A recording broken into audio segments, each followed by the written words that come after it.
snakeskin hanging from a willow tree, all the birds flying out to sea. The sky's the furthest thing from blue, and all that means is whatever it means to you. A horseshoe hanging on your front door, you break a mirror and you're 7 years poor. If you cross your eyes and you dot your T's, all that means is whatever it means to me. Well, you crack that pack of cigarettes, turn the first one around, and if you see Abraham Lincoln, you pick him up off the ground. You got a rabbit foot in your pocket and a cross on your rear view, and all that means is whatever it means to you.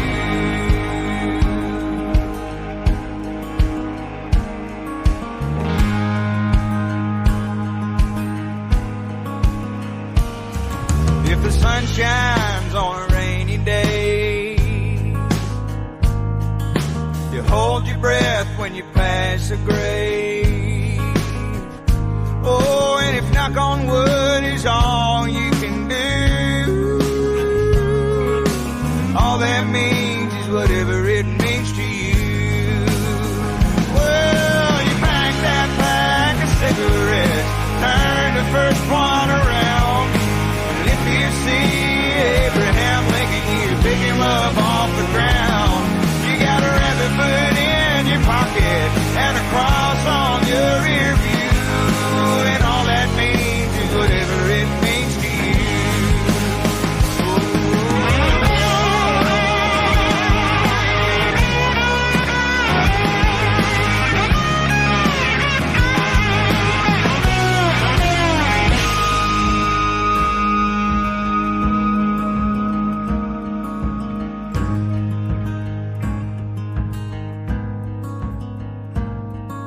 The stories told in all these songs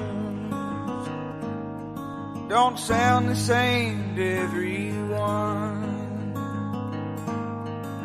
Some you hear, some you see, and all that means is whatever it means to me. Not all are real, but all are true. All they mean is whatever they mean to you. Well, you pack that pack of cigarettes, turn the first one around, and if you see Abraham Lincoln, you pick him up off the ground. You got a rabbit foot in your pocket and a cross on your rear view, and all that means is whatever it means to you. Well, whatever it means to you.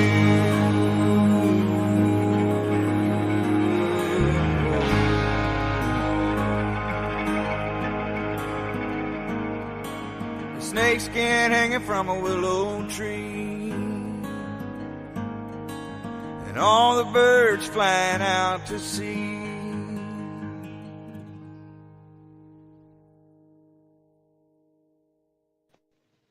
What's up, everybody? So what we got? We got Eric. We got Mr. William, Papa's Farm, Miss Teresa. Well, I was about tapped out for the first half of this day, so I figured I'd get on, see how everybody was doing. How was your Memorial Day? Did you pay your respects to some friends and relatives? What's up, G-Ma and Nana?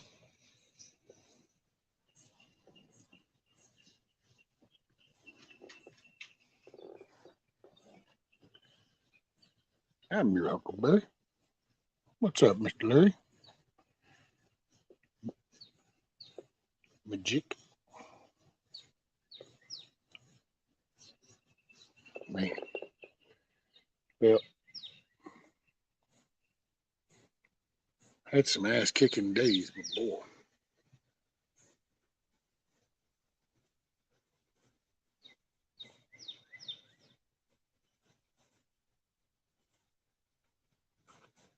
Yeah, I got the boards moved from over there to over here, stacked up, ready so I can start to try to do some garden boxes, raised beds. Got this all stretch weeded and cleaned up. Got the chicken coop moved. Of course, I kind of jacked up some of it, so now I'm gonna have to fix the chicken coop.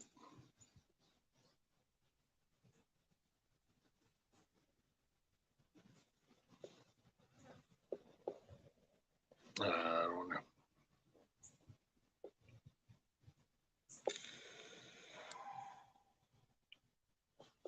It's Tuesday. Weather's nice. Finally, sun came out. Had rain. That totally sucked. That's why I can't see it. So I'm gonna just do the raised beds up here because it didn't even rain very much, but I can't hardly go that way. That's why I didn't park down there in front of the chicken coop. Because then if I were to turn or move a little bit, all I'm gonna do is waller in the mud.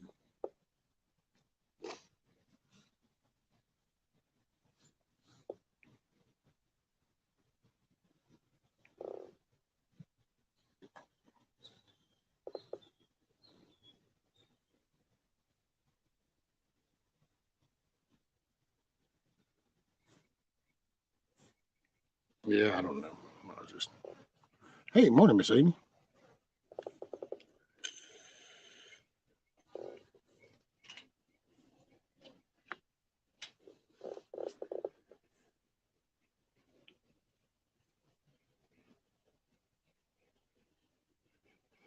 Yeah, I just don't know. It's been some strange shit's coming.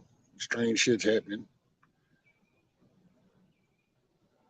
Apparently, the Paxton stuff ain't gonna. It's not kicking off until like August.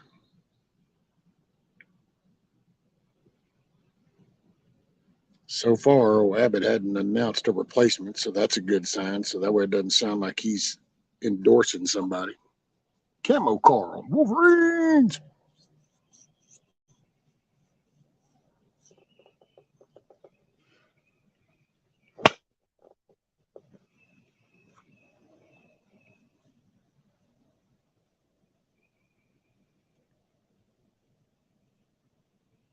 I don't know, man. I don't know where it all ends because, I mean, everybody got their own thought process. Mine is if the fabric of society doesn't change, so if people as a core don't change, then there's not going to be a change in politicians. There's not going to be a change in police. There's not going to be a change in activists. There's not going to be a change in, you know, welfare recipients. There's not going to be a change in anything because the core of people, all those things are titles and labels and positions. It all comes down to people. And see, and that's one reason why I think like the book says, come out of her, my people. Well, that's not to be involved in that. Don't partake in those sins and all that, so you don't get caught up in the crap. So there's some batshit crazy stuff out there all the way around the board. Lucy, what's up, bro?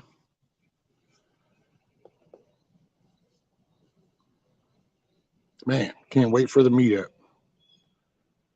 I'm just like, I'm wound tight. I'm excited about the meetup.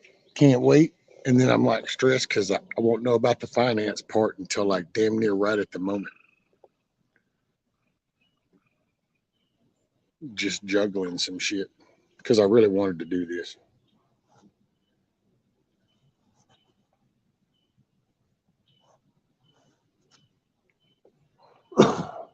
Some about meeting somebody, you face to face, shake hands, you hug or whatever. And there's just something about that. Kind of like a final connection. Most of us have talked for a year and a half, almost 2 years now. So, hey, Kim's. Getting ready to head out the door and get busy. I seen you around. Just wanted to say hello, Risky. Have a great day. Yes, ma'am. Make it a great day. And I know you will.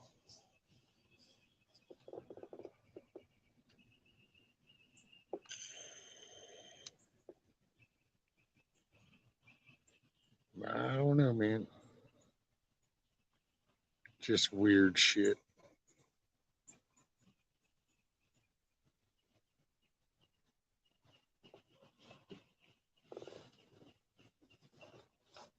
Hey, what's up, Nikki? Morning. Damn, them skeeters are getting a little rough. I guess they were happy with their little bath. These little dragonflies need to get busy chowing down. Luby's is open.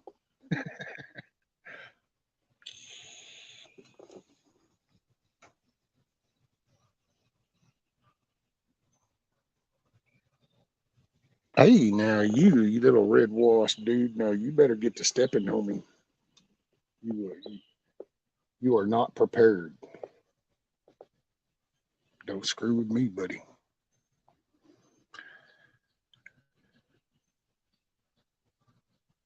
What's up, Dusty? Well, command center and the theater of war has hit slow burn.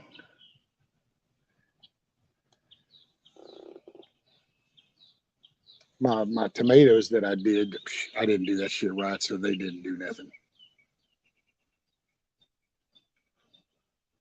So Lady Smith sent me those, and I feel bad because I think I wasted, what did I do, 2 or 3 seeds in each hole, and nothing did anything. So I didn't do it right. I jacked that shit up. Coffee run. Shit, that pot of coffee was done gone.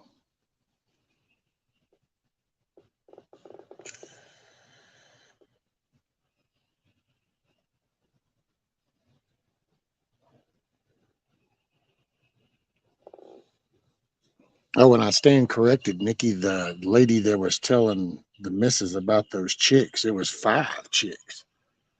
But I don't know if I'm going to take those because they're freshly hatched. So I mean, I'd have to. Yeah, I don't want to do. I want to be prepared before I get them. I don't want to get them and then crunch time to kind of go. Okay, is that am I getting this down right? And I'd rather prepare for that and then take them. So I don't think I'm going to take them 5.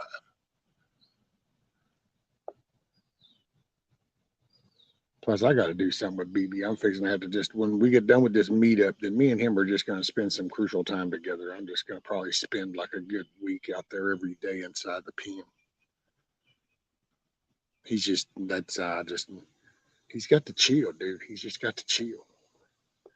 He keeps thinking like, oh yeah, oh yeah. And it's like, no, no.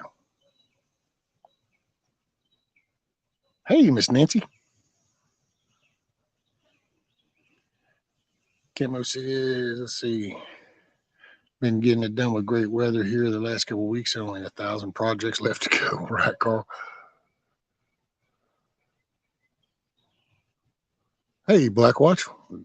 Ain't seen you in a minute.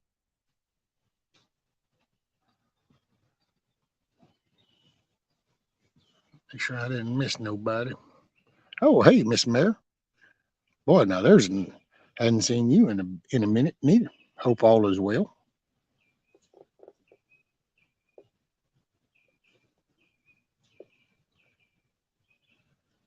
Huckleberry.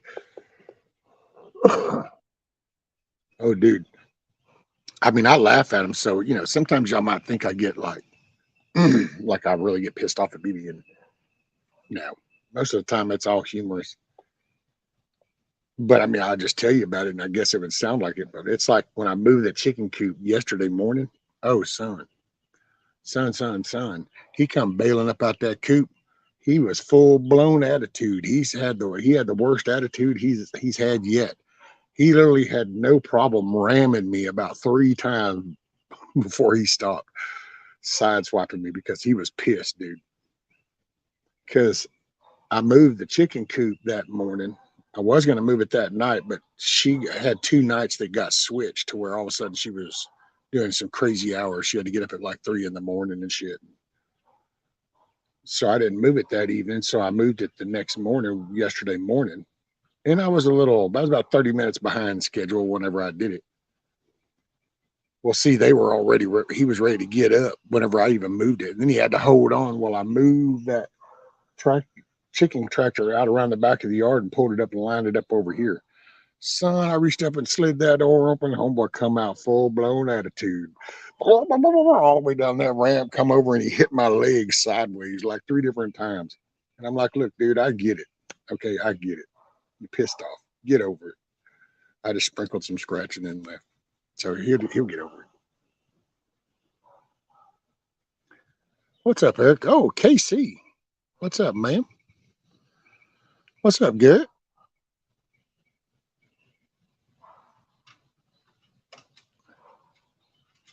Nikki says, right, I have 7 new chickens I hatched last week. I'll see how many hens I get, and I'll bring you a couple more when they get old enough to incorporate. Well, if you can, because I mean, hell, when you helped me out here, you had already taken a good hit.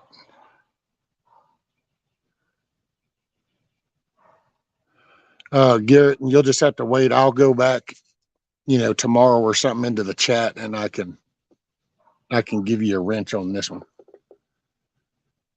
Just not on StreamYard.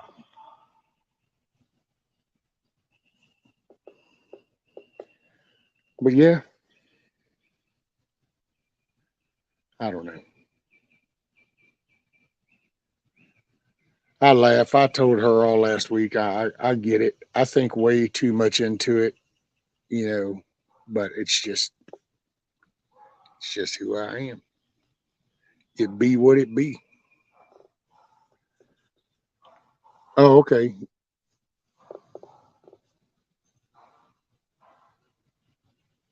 You must have just did a name change thing then, didn't you? Okay.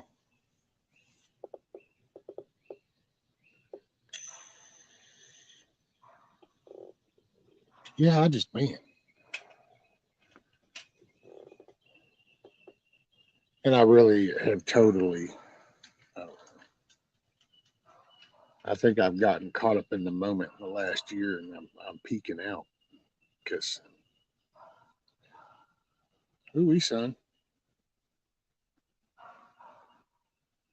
by the time of just doing some of the shit, it's just been, whew.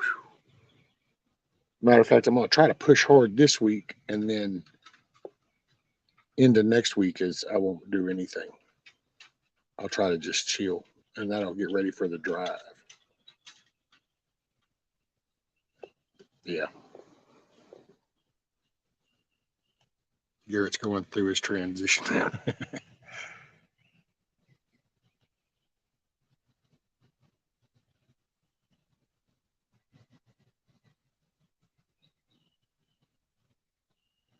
Yeah, see, right, Nancy. That's why I wasn't ready. The only reason that lady offered them to her was because they knew we had the chickens, and that I was wanting to do more, and because they didn't like intentionally hatch them. They had a brooding hen, and all of a sudden they had these chicks, and that's why she asked her. And at first I was like, oh, well, that sounds cool.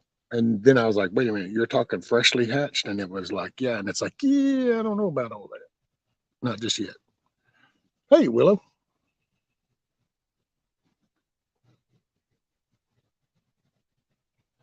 All right, Amy. I'll take a bottle of water and a bottle of barbecue sauce. And it's like, look, man, we're going to have a talk. No, I just figured maybe it's because I need to spend more time out there with them a little bit, maybe. So I got the wire tucked under, so I got that part done, but now I got to finish attaching it and then stapling it down. And then poor old Kiss Off. I'm glad she's not here right now. She'll probably be chewing me out before long because I still ain't put them toys in there. I don't know, man. It's all new to me. I'm just slow rolling. What's up, Mitch? Good morning.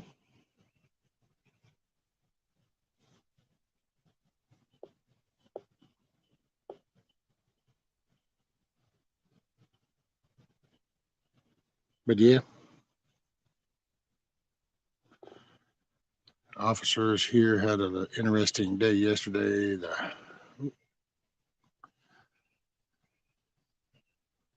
Oh, wow. Somebody got him a flipper.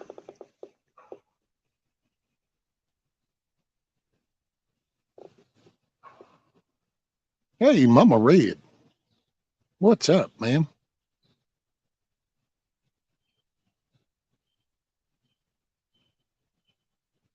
How have you been? Hopefully, all's been well.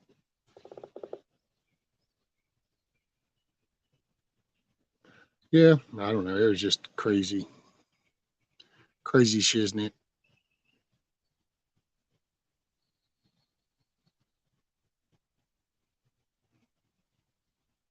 Oh, I kind of got a little excited. I thought my daughter would come to help me out a little bit, but then I found out that, not really. It's just that the missus offered to pay her. I was like, man, I just don't get told because they know that I'll say nope. I don't like asking for nothing.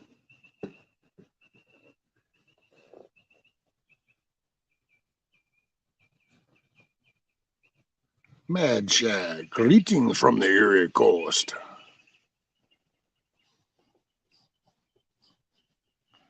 Oh, the Patriot Front. Oh, so it was so that basically the three-letter agencies were just trying to throw a little fuel on their fire that they've been trying to paint. Man, I tell you, that whole group is so crazy, so obvious. You might as well put on your damn blue windbreakers and call it a day. It's like obvious as hell.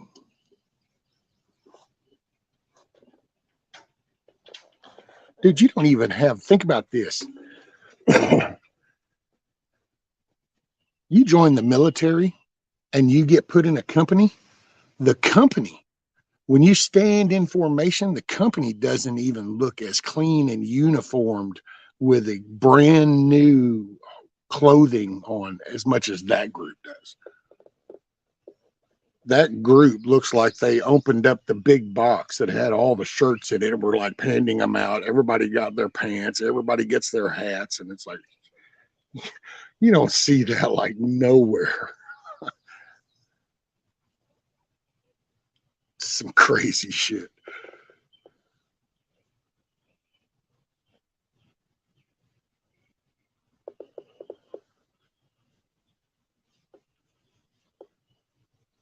Well, I tell you, man.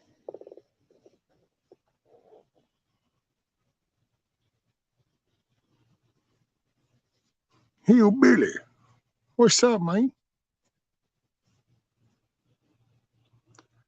Nancy says, I handle, let's see, oh, wait, bam, don't want it to go away. Let's see, I handle my roosters every day. I put them in a roost box every night.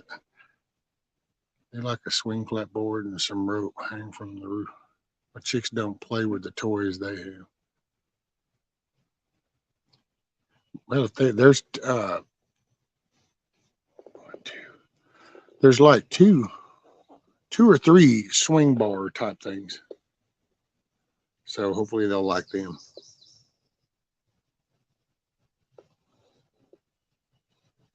Yeah. So, one thing I did is I saved up water bottles and I'm going to cut them in half and I'm going to try redoing some of these seeds. Only I'm going to do them and then I'm going to put the little covers over them that I didn't do with this others that didn't do a damn thing. I guess I destroyed those seeds.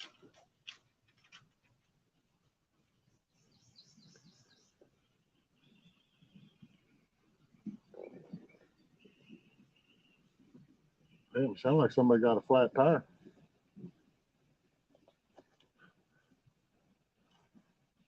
Rescue, that's what I thought when I read the article. I was like, yep. Oh, and the rescue, you going to the meetup by yourself? No, the missus, me and the missus and Rudy. Rudy's just like he's one of our kids, so he doesn't know what life pinned up or contained is. He just I go to a doctor's appointment. We go to the doctor's office, leave the car running, some AC, the radio going, and he just stays in the car. I pitied the fool to get in the car.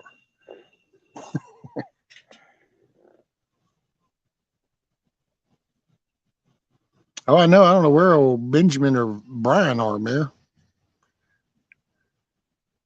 No coffee and donuts.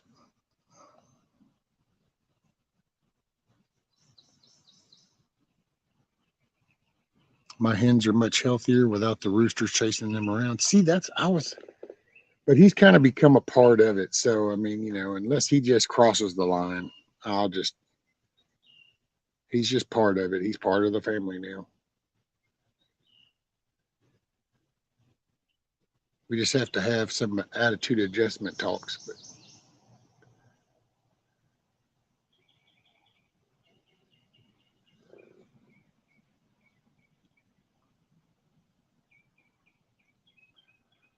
my one young nephew, only 20, joined the Air Force end of last year, and he calls me this weekend, and I'm so excited. As convo went on, he says Americans are lazy, and I won't buy an American vehicle.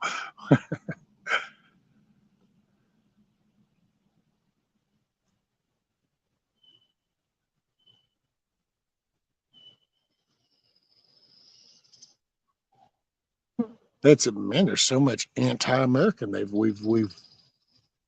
I just say we. I mean, that's I don't know. The core of what a lot of people grew up on. That the nation was good. Everything has been put into play to question everything from that's it goes are the scientists, the world wars, the space program. It's question everything now that you even hear the groups that talk about, oh, the US has been bad ever since it got started. It was bad, and it's always been. And I guess that was probably always there. It just wasn't the majority. And now it's like, because of the digital age, that shit gets so much traction.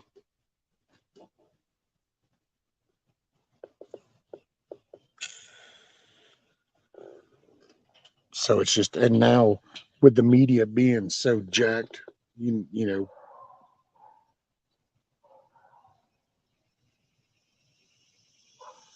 it's the, and seeing you when you think about what they allow to watch and let them hear and what's kind of being portrayed around in them. And because think about it, your hospital waiting rooms, your doctor offices, pretty off any public place that has some kind of TV or thing going is usually doing some MSNBC or CNN shit. So that's just a perpetuated crap.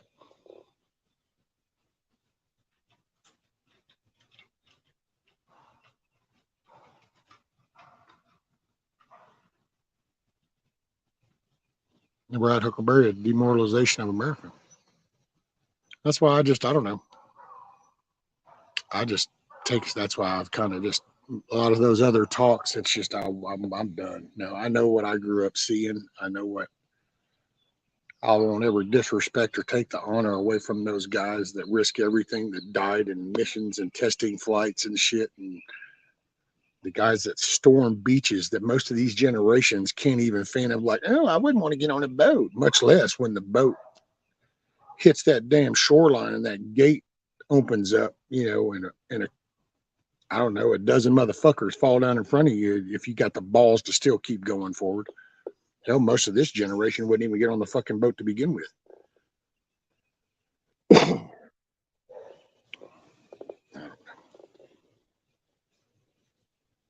And no, Eric, the missus is going with me. That's what I was saying. The missus and Rudy.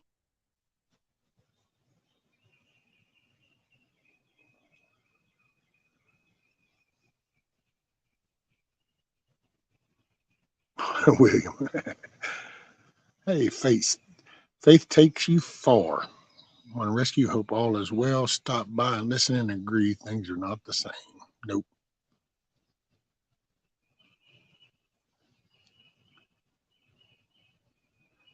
Yeah, that's why I've said it from day one. I mean, some of y'all been with me from day one, and I've said it. I don't give a shit what anybody tells you. I love my country. I live in the best country on this planet. I totally despise the administration, but I love my country. My country's the best on the planet. We just have the worst administration right now.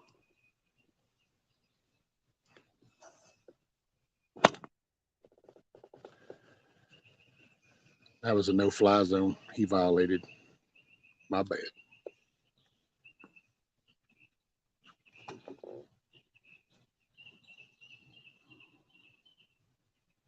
Mama, make him some coffee and have a sit down with him.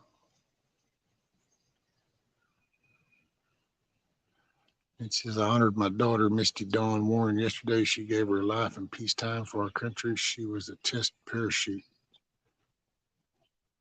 jumper on June 15, 1999. Her parachute did not open. Well, amen, Nancy.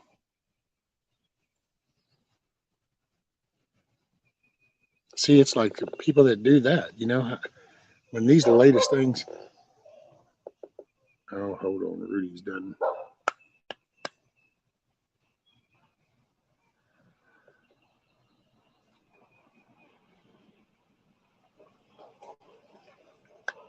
Get over here and lay down. Just lay down and chill. But it's like the people that put in sacrifices like that. It's like, what happens the day that they, oh, well, that wasn't real? And it's like, do you realize that you just disrespect that person and the sacrifice that they made? That's just me.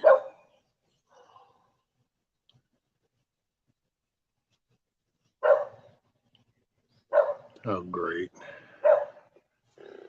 Now the dog stands over in there and barks because they hear me over here talking. Meanwhile, they got a dog to try to keep all the cats out of their yard from ruining their garden this year. I get that.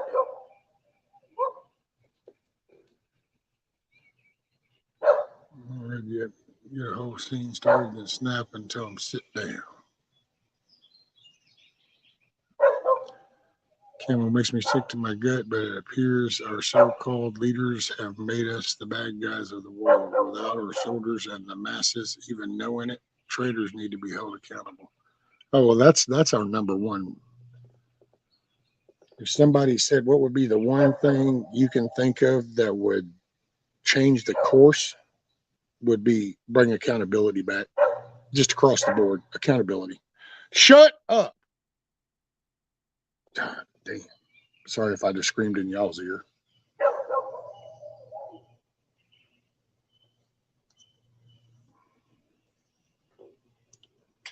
I'm not even into you. It's just that the stupid thing hears me.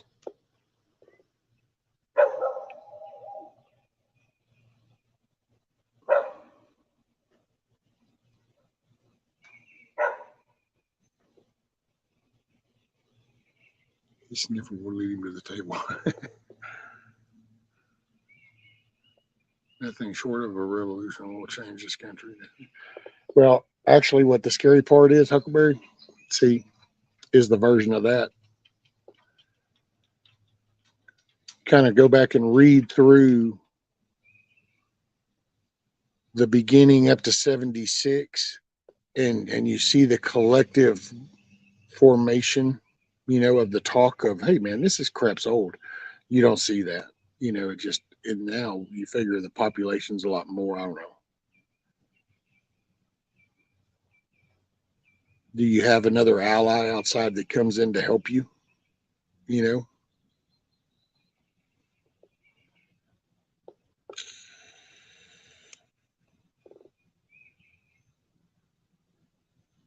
Rescue the pup wants love. Well, that's might probably so. Maybe, I don't know. I didn't get it.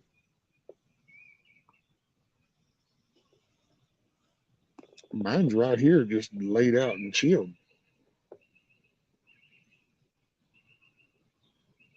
Can't keep patching leaks. Replace the whole damn thing. It will suck, but we need to preserve our way of life. Yeah, see, but I don't think that would be possible nowadays, because I don't think you could, like, I don't think you could have a core kind of do that and then literally have an outside country to come in to help you, kind of like, when we decided to, and then the French came and helped. I don't think you could get that. I don't think you can get a collective amount of people that are willing to lose everything. Everything. Think about it. The people that signed in documents and stuff that did that, they were willing to put everything, money, house. Oh, okay, Nikki. That's great.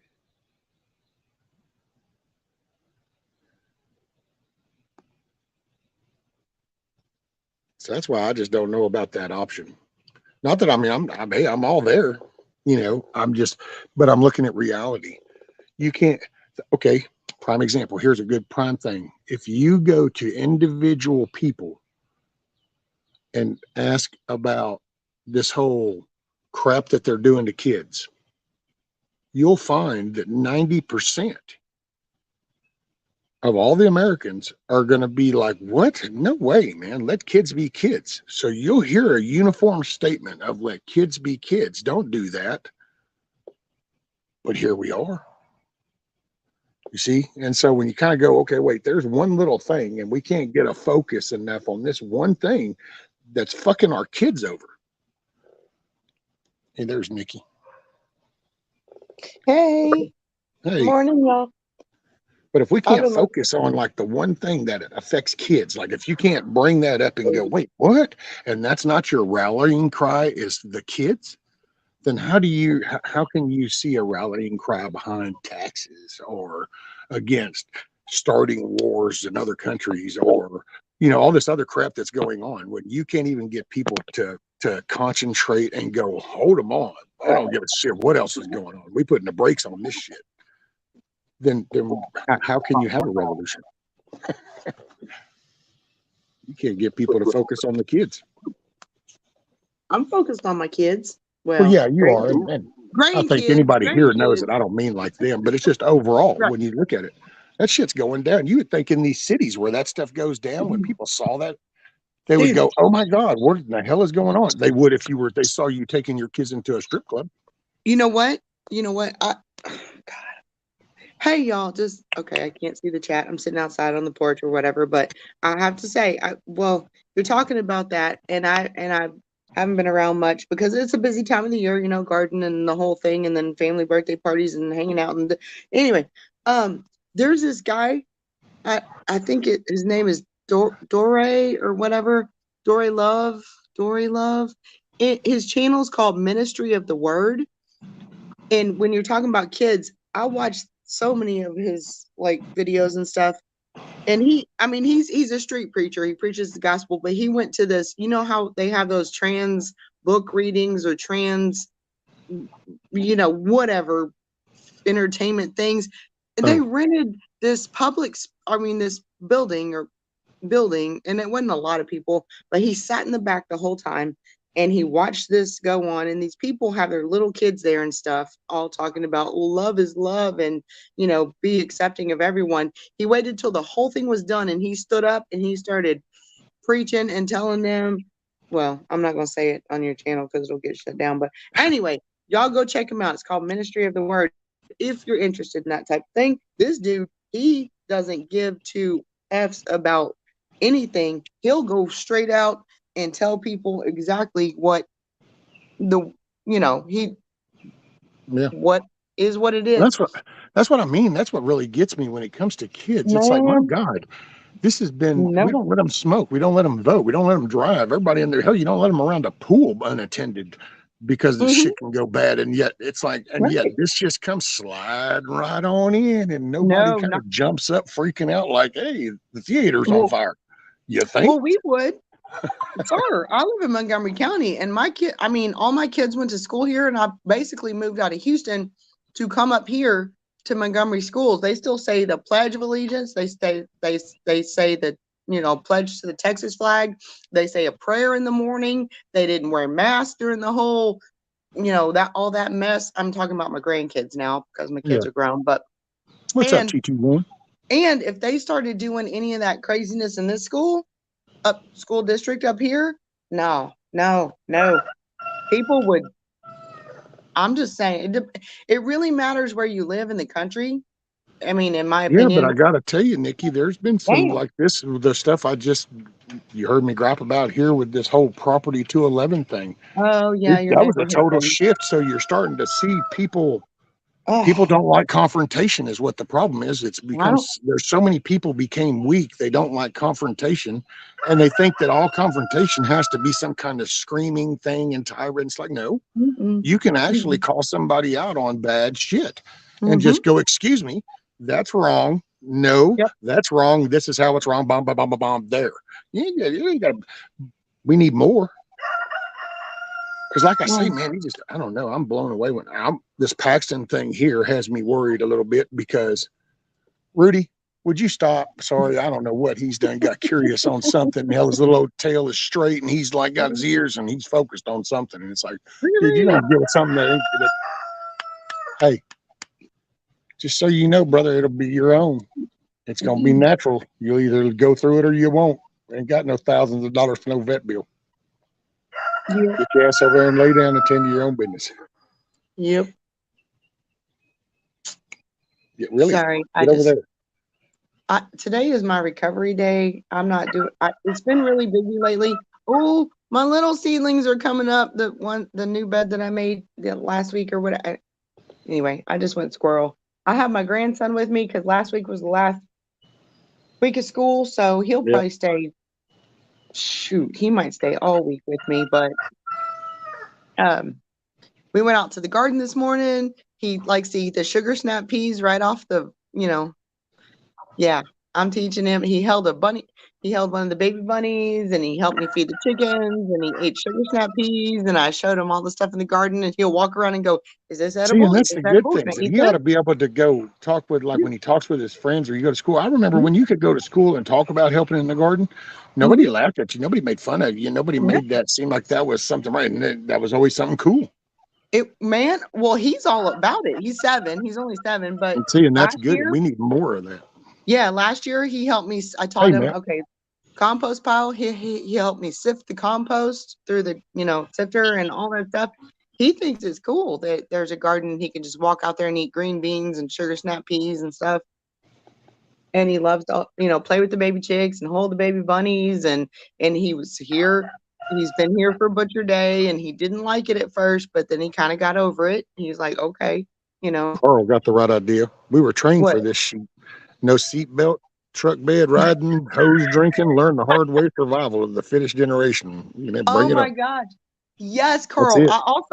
That's I a matter of fact, also, there's a song out that goes by that. And I always love that song because it's like, yeah, it was that simple. I mean, we played with sticks and we played what? catch with rocks and shit. I mean, you ate mud pies and Yeah. you picked onions out the ground and ate them. And, Oh, you yeah. got caught jacking cantaloupes out of the neighbor's garden and shit, because you just went in for snacks and no more. Not cantaloupes for me, but watermelon. That was Gen X. Rescue, In you tell fact, Nikki, I said, what happens when the Astros don't make it to the playoffs again? well, what do you mean Hey, Chris. again? They made it to the playoffs. Yes, I know. People give me a hard time. They're like, they cheat. Well, every team. I know that was a big scandal a couple of years ago. Y'all do realize every team does that, right? Every sport has it. My God, do you remember what was it, Inflategate or something with the NFL where it was like, oh, the air in the ball, they've been cheating, they're using lighter air, and it's like, what? Right. I'm just saying, y'all do realize every team. See, Jeremy and I are big Astros fans, and of course we watch all the games. And Jeremy was What? like Kiss off. baseball was his favorite sport, and he played baseball in college and stuff like that. Anyway, but he tore his rotator cuff, and because he was the pitcher, and that's kind of Thank you like again, ma'am. kiss of death or whatever for a baseball player. But he's like, when all that went on, he was like, you do realize, or people should realize that every team does this, just because they pointed it out. But hey, they did it they still won again. Love me some Stros. I know. used to. I used to thoroughly enjoy sports when I was growing up. I don't It was a watch different football anymore. environment. It wasn't wasn't a paycheck. You actually, it's like if you were to ask a kid when I was growing up, hey, what do you want to play anything when you go? Yeah, I'm gonna play Mhm. football. And it'd be like, really? Why you want to play football? Man, I love that. I love that. It wasn't, Mhm. oh, because I'm going to do some six figures. I'm going to do me a six-figure job. I'm going to No, do 7 figures. And it's like, it wasn't nobody. It was the love of right. the game. I was just gonna say, right. Everybody that did any sports when in our generation, it was for the love of the game. Well, that's Yeah. why I still watch baseball because I love baseball too. Hockey. Oh, Hockey. hockey. You know what? I know it. Hockey is actually, if anybody's never been to a hockey game, man, that's the best time you can That's have at a not. sporting event. That shit is fun to watch. I mean, to be a spectator at a hockey game, that's one of the most exciting games you can ever Hey, just because watch. you're a Texan, you'll get this. So We, the last time I went to a basketball game, hmm I leaned over the stands and I slapped hands with Moses Malone. Oh my gosh, Moses Malone. Now you're showing your age for real, and mine too. Damn it, man. Damn it, Right. man. Moses Malone. Dude, That's it. you know what? Way back in the day, I did like to, not anymore. I don't watch basketball anymore, but way back then, I did also. And I attended, I did. I mean, I attended Rockets game. I think I only went one time, but it was fun back then. I should have sworn I saw that. Hold on. It was fun back There then. he goes. Hey, Monty. What's up, man? Long time no see. Hope all is well. And there was I saw there were TJ Cats came in, and Oh, there's hey Grumpy y'all, sorry. Now that I'm and see, none of those people were in chat when I was. Hey everybody, I can't and see chat Ronnie. now What's that up, I'm up Ronnie? here. Ronnie, Grumpy, TJ, Yep. Welcome, everybody. everybody. Good morning, good day, good afternoon, good evening, wherever it's working for you. Is my rooster too loud? He's around the corner. Can No, y'all I hear didn't him? even hear him. Okay, good. He's kind of being a like BB Rojo. Man, I named him he's Rojo. just such a trip. She's Um, finally getting used to him, so it's no big deal. But it's like, and like I laughed at him yesterday. I didn't even make a move. I didn't even flinch. He just came and hit my leg like 3 times, and I'm going, I don't know what you're thinking is going to happen, but that's funny. My rooster, he did that to Jeremy the other day. He doesn't really. He comes at me a little sideways, and I just kind of wave my hand, and he just runs off. He's just like, okay, all right, mom, I'm done. But I do snatch him up and pet him and play with him every now and then. Um, but Jeremy went out there the other day to feed or something, and he came back and he told me he was like that fool ran up behind me and like got me. Well, his spurs are not big yet, but he ran up. He waited till Jeremy turned his back and he ran up on him from behind and he like tried to get him in the calf. And I was oh, like, did he oh try my, to spur him actually? yes, he Oh, actually tried to yeah. spur him See, in the no, calf. now BB didn't try to spur me, but what he does that side step and he just basically ran into me sideways. Bam. He did it like Oh three yeah, times as he's stomping and stuff, and it's like, that's just him being. Mine will try that a little bit, but okay. I'm serious. I hatched 7 more chickens, so I don't know yeah, but how how many many we were can you were going handle. to keep anyway? Like, Oh, what was your intent for hatching in those 7? What? sir. Well, just because I can, because I have I have Rojo, and then I have 7 hens. One of them is broody, and she made a nest. My problem chicken. She she's been out there for in the feed shed for about a week and a half now, and she's only laying on 2 eggs. But she's broody, and she's trying to hatch her own eggs, and that's fine. Whatever. I'm just leaving her alone because she comes out once a day, eats some bugs, eats some grass, scratches around, gets a drink, goes back. And I'm like, whatever. So I get 6 eggs. I have 7 hens and 1 rooster. She's broody, so I get 6 eggs a day. And for Jeremy and I, that's too many. I'm giving them away to, my daughter and my mom and. So I don't honestly really have to have any more chickens right now, but I just think baby chickens are so cute. So I hatched them, and I have this space and I have other chickens, so it's not a problem raising them up till they get big enough that you can incorporate them. A couple more hens with your your hens now, or however many you want. Depends on how many are hens and how many are roosters. Clearly, I'm gonna butcher the roosters when they get big enough, but they're babies, so I don't know what they are yet. I'm Yeah, just you saying, won't know. You don't really learn to have can't a tell way. until the feathers, right? Right. Well, the wing thing. I guess I could really look at them and try, but I Well, they'd just be let too them. little for you to really do much with, so it'd be better just go ahead and let them get bigger anyway. Yeah, that's what I'm saying. I mean, I have them. They're in the little cage inside. I did a little short. Well, it was part of my. I don't know. One of the little short things I did last week. I walked around the garden and then I went in, and at that point I only had 6 because they had just hatched, and then the next morning, bam, 7. I had another one. I thought 6 was all. I only put I put 11 eggs in, and then I thought, well, okay, well, I got 6. Well, I got 7 out of the 11 eggs I put in the brooder this time. So there's that. Clearly there's gonna be several hens, at least several hens in there, but or more, hopefully. Well, I will be honest. It's been a very, and so everybody can make fun of me over this. I don't care. But the It's biggest challenge over this has been, I don't know how you say it, but it's the biggest part is to not give a shit. So I'm just not. I'm so. I think that's what's driving me crazy with them is because she right. was poking fun at me that way. Because it's like with Rudy. Rudy, yes, you see him and you go, oh look, Leslie's got a dog. Yeah, but he's not treated like a dog, and he doesn't live a dog's life. He doesn't. I don't even think he fully understands what the hell a dog is. Because Oh, I I just don't. know. I I've don't. been there. If I really, I've said that before. If I'm taking care of something, if that's under my wing, so that's my role is to provide or protect or care for something. Then I just do that, and I'll do that like them. I probably tried to focus on comfort way more than I should, and I worry about it all the time. Rudy, I've been there twice. Rudy has his own his own chair. Like, I don't treat my dogs like that. They don't have their own chair. Rudy has his own chair in the Yeah, living room, y'all. he's one of the kids, man. He's the four-legged one that listens.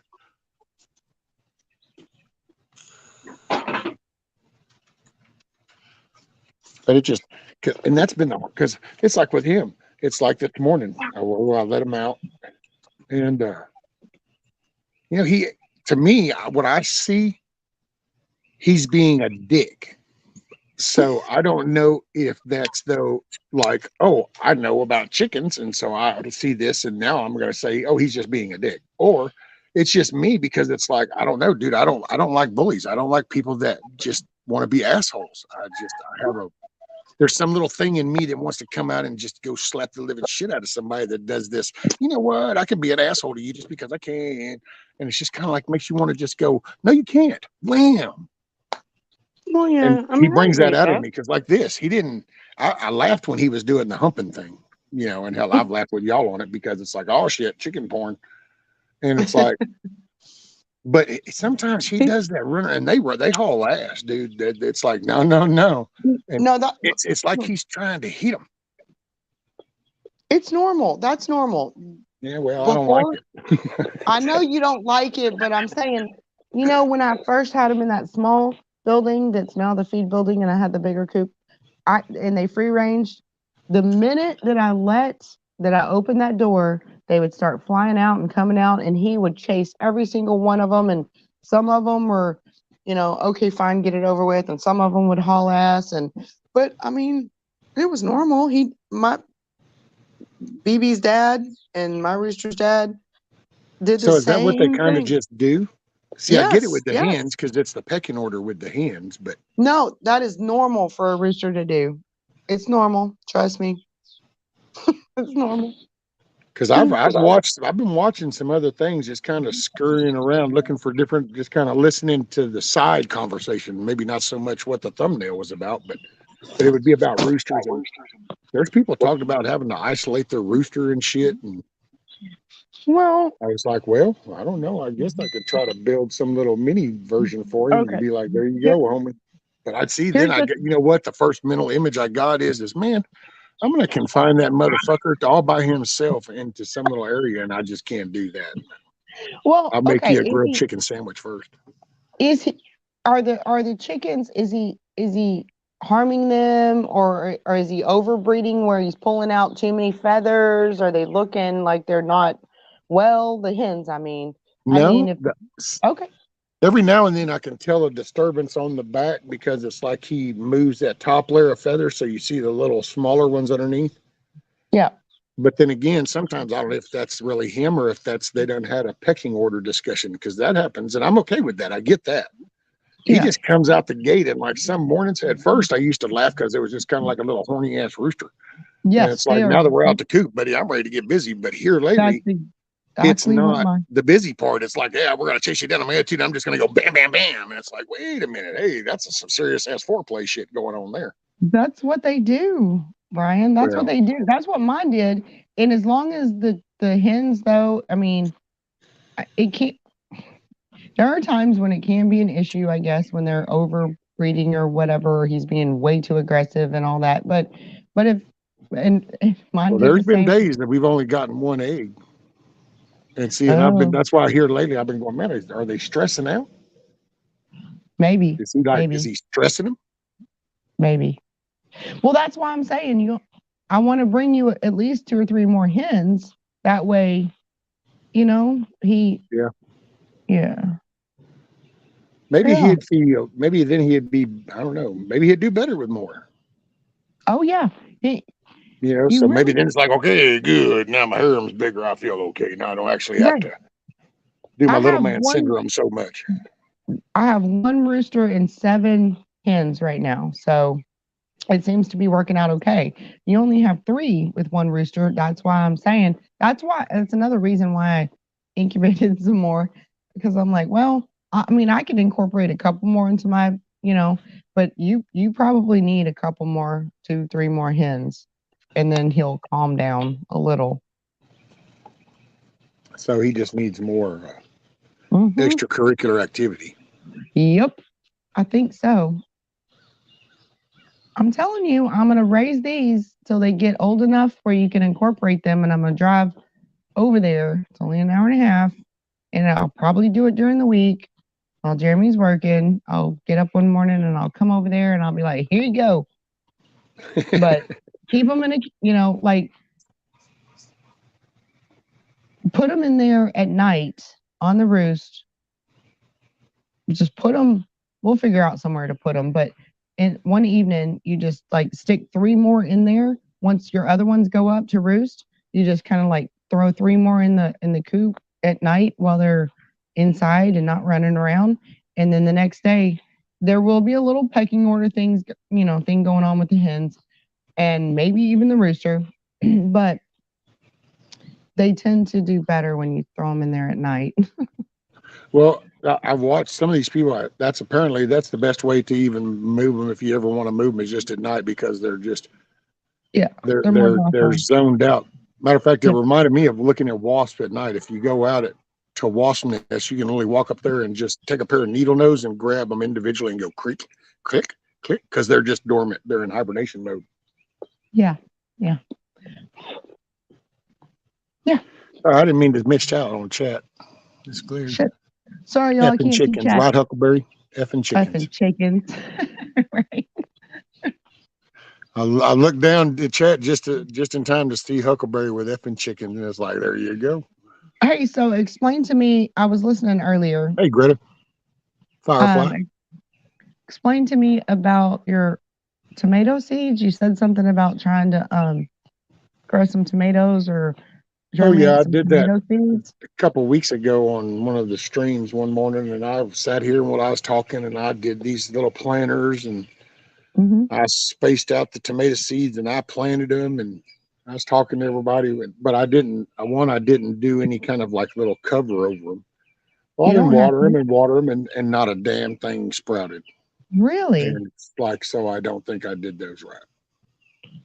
I either went too deep, or I should have put the little cover, little terraform kind of things, apparently. help. You don't See, because know. I said then No. the only thing I know about seeds and No. germinating seeds was way back in my youth with a tomato looking like plant that's not encouraged to grow in Texas, but in other states it is. And but you take that seed and you just take a napkin and you fold the napkin up and then you dampen it and you put the seed in there and you fold it over and then you just stick it in a little baggie and you let it sit over there and you just keep it damp. And a couple of Yeah. days go by and all of a sudden you will have a sprout shooting up out of that seed. Bam, you go plant that. There you go. So I'd never done no just poke shit in the dirt, but apparently I didn't do that right. Well, I have to tell you, you do not need a cover to keep it. Well, you do have to keep it moist. So you do for germination. You do have to water it every day and keep it moist, but not overly wet. Hey, Tiger. And the temperature we have now in our area, you do not have to put a cover over it. Now, if you want to germinate seeds in the wintertime when it's cold early, you can put that terrarium, like kind of a terrarium kind of thing, cover over it and do that. But oh Lord, I gave away tomato plant. I still have 4 tomato seedlings that are, I don't know. I need to find a place for them. I gave my daughter some. I've seeded way too many tomato seedlings this year, but I threw some old tomato seeds in the ground, and when I say threw, yeah, kind of. I just barely covered them, but I watered them every day, and those are coming up too. I thought these aren't going to germinate, but they do. You can do it. Try it again. Try it again. I am. I got a few more. Lady Smith had sent me, I think, 2 or 3 different kinds of tomatoes, and that was just 2 different kinds and just a couple of the seeds. So Yeah. I've got me save me some water bottles. I'm gonna cut them in half. Yeah. And Yeah. I actually I was gonna grow light. So and I finally went out and dug out the grow light, and I'm like, you know what? I'll start these damn saplings in here on a damn little table with a grow light on their ass. Yeah, you can do that too. But And as see if I can warm get as it something good. is right now outside, you can direct sow them. You can even do them in the little pots or the, cut out water bottles or whatever you have, cups. I do red Solo cups. I do little styrofoam cups. I do water bottles, all of that. But as warm as it is, just set them in a sunny place outside. But you do have to keep them moist for the first however many days before they pop up, before they actually germinate. Yeah. In fact, I need to go out there and I was out there with my grandson. He was eating sugar snap peas and green beans out of the garden, and I need to go. I made that second tree that fell? Well, you remember that big tree that fell? There was Yeah. that a while back. Then there was this tree that was next to it. Once that big tree was gone or fell, then the second tree, obviously, I think it was an elm tree. Oh, later, Matt. Make it a great day, buddy. And by the way, I buried them I think it was about a ½ inch deep. Might have been that. So I might have gone too deep with them. Maybe. Don't give up on them though. Keep watering them. They might still come up. Maybe they got a good watering last night. But I took the pieces because the tree was laying out in the yard and cut up. I took the pieces in the sections of that tree, and I made me I made a raised bed garden, like a little raised bed out of the tree. I don't know if you saw that. That was like last week, I think, last week or week before or something. And I just seeded through a whole bunch more beet seeds and radish seeds in there because I'm just growing those for the chickens and the rabbits. But it'll be once those are done and I feed them all to the chickens and rabbits, that's where I'm going to plant my turnip greens for the fall. What's up, Hutch? And yeah, Tiger just said it was way too deep. Way too deep. Yeah, I was going to say a ½ inch might be too deep for some little tomato seeds. I have a hard time with delicate things. I mean, it's because it's like you tell me a little bit with my finger. Well, my finger, and it's like, well, if I just go to my fingernail, that's a ½ inch. So it's like, well, then it's kind of hard to judge those little bitty things. Right. Don't give up on them. I'm on my phone. It might be a little glitchy. Just saying.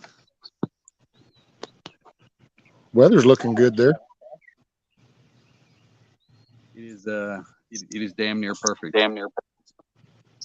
Overcast. Out Oh, here burning things, Nice. burning the backyard off. there you go.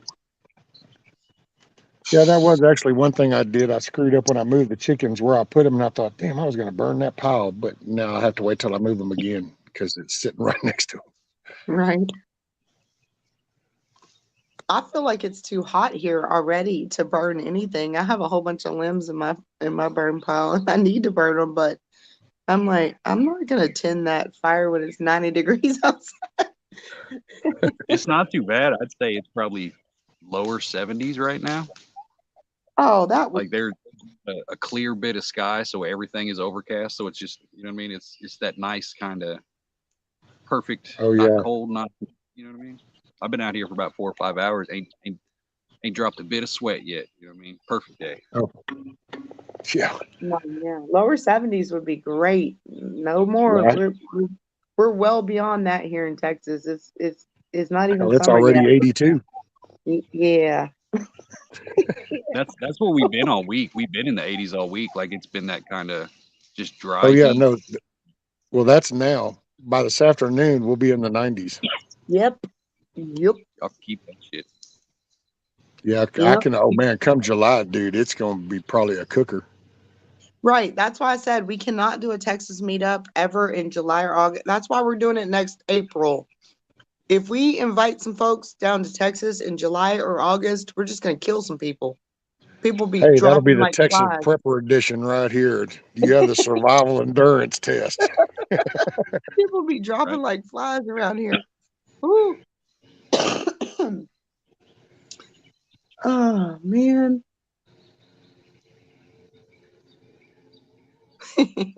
I am okay. Is it what, like 10 days away or so? Uh, The meetup. I cannot believe it came up that quick. we're like 12 days away, 11, 12 days. Yeah. I don't know. I don't even know. It's getting I close. don't even know what day. When are y'all I headed? couldn't even. Do what, Hutch? Next weekend, I know that. Next Thursday. Yeah. So whatever that is. When are you guys heading out, Nikki? Well, yeah, we're okay. I caught like a little piece of the thing where you were actually no, I was watching a little bit of the replay.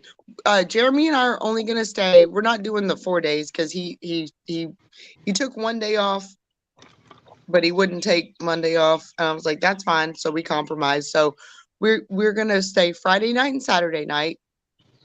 I mean, we got our campsite for Friday and So what Saturday is that? night. That's the 9th and 10th? Yes.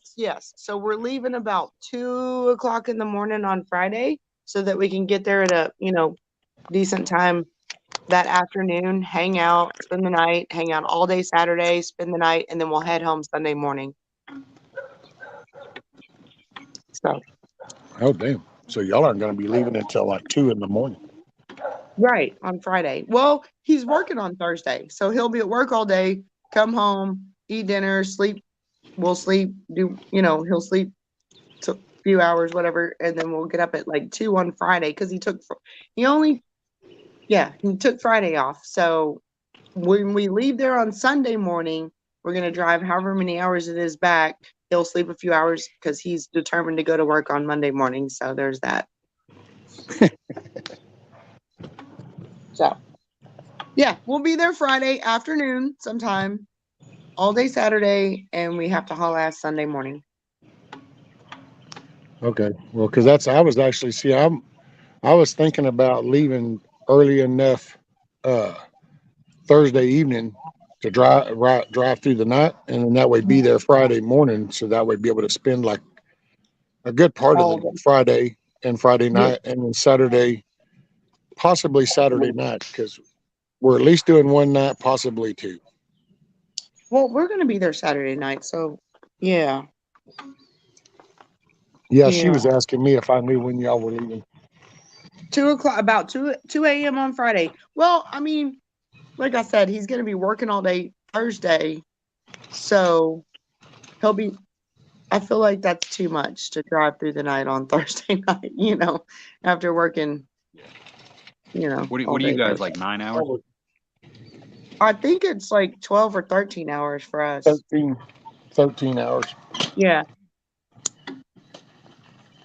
Yeah, and Brian's actually a little closer than us. We're a little bit further south than him. So I think it's like 12 or 13-hour drive minus the stops and everything. Hey, at least it ain't 21, right? Right. Because I'm gonna tell you what, that trip to North Carolina, I'm not saying it wasn't worth it. It was, and it was fun, and it was a great time. I'm not doing that again. Woo! No, I'm not saying that. No, I'm not doing that again unless Jeremy comes with me, because I love my son. I do, and he was great. He drove a little bit, but not enough. I drove most of that way there.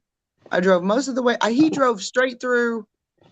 Wait, when we got into Mississippi, we crossed the river, and the next stop, we traded, and he drove the rest of the way through Mississippi and then through Alabama, and then I drove the rest of the way. And then on the way back, he mostly slept, and I drove the whole way. So there's that. That's a heck of a drive. My plan is I'm driving all the way through. That's been my plan, because one, the main reason too is on her vehicle, the driver's seat is totally adjustable. You can do the whole tilt thing. You can raise and lower, go forward, back. The passenger one has got, nope, here's your little front little lock bar. You can go forwards and backwards. And then the back leaning rest thing, man, these new models suck ass. They've incorporated some little lumbar kick at the bottom of the back of the seat. And almost most of these cars, when you recline now, they kick that damn lumbar thing up. And then it's like, this is uncomfortable, man. Let's just go back to a regular seat. So anyway, I'm going to drive because I can adjust that one. And I think I can. I don't know. Don't give it a shot. Gonna make it. Gonna be there in one shape or another. But I left and told her. She goes, "Are you sure?" And I was like, "Hey, man, you know what? I might show up and have to lay in the back of that thing and moan for a couple hours before I get out and be social, but I'll be there." Just we'll give you some of those little arm floaties and just set you out in the lake, and you can just do that water therapy and just relax. You know what I mean? Just float. Oh no, I learned you. my lesson from the water, brother. That sounded good, but I know. I thought this. We even rented the pool, so then that way I'd have some steps to get down in and have the rail. It was fine, and I thought this is cool as shit. Yeah, I'm digging this. I feel great. You want to know when you got this? It's kind of like getting drunk on moonshine, and you're just sitting there going, "This is some good shit." Yeah, nah, shit, I'm fine. Get up, motherfucker. Oh, there you go. Well, that was me. And as I come up out of that water, as that water sunk to my waistline, and as I was like, "Oh, shit!" And they had to grab me, and I'm like, "Yeah," because it's like all of a sudden I felt all that weight start to compress that shit again. Right. No, being in the water is good until you get out, and then you're like, "Oh my gosh." Yeah, floating in that, it was badass, dude. I was all stretched out, buoyancy, took the weight off everything. I was like, "Oh yeah." Come back out, and all of a sudden, all that compression started kicking back in, and it's like, it might not have quite have been in the same spot it was before, but it was rough. Right. Casey Little Owl. What's up, everybody in chat? Everybody in live chat. Those are the only people I'm saying hello to. I'm just saying. I can't see the chat. To those this is true. Live chat. Live chat. All right, so hey, Hutch. How many rabbits do I need to bring? I'm planned on. Well, two of them are going to Tiger. Black one and a white one. Do you want rabbits? Yes, I will take 2 if you got to. I do. I'm just saying, and I said a while back, let me know if anybody reaches out to you and says, "Hey, I want this, that, whatever." Just let me know how many I need to bring, because I mean, I plan on bringing at least 5, but I can bring more than that if y'all need them, want them. If I hear of anything, I will let you know. Okay. Yeah, I got me a little rabbit pen set up, so like I'm good to go. I'm ready for them. Awesome. Or at least a temporary good to go.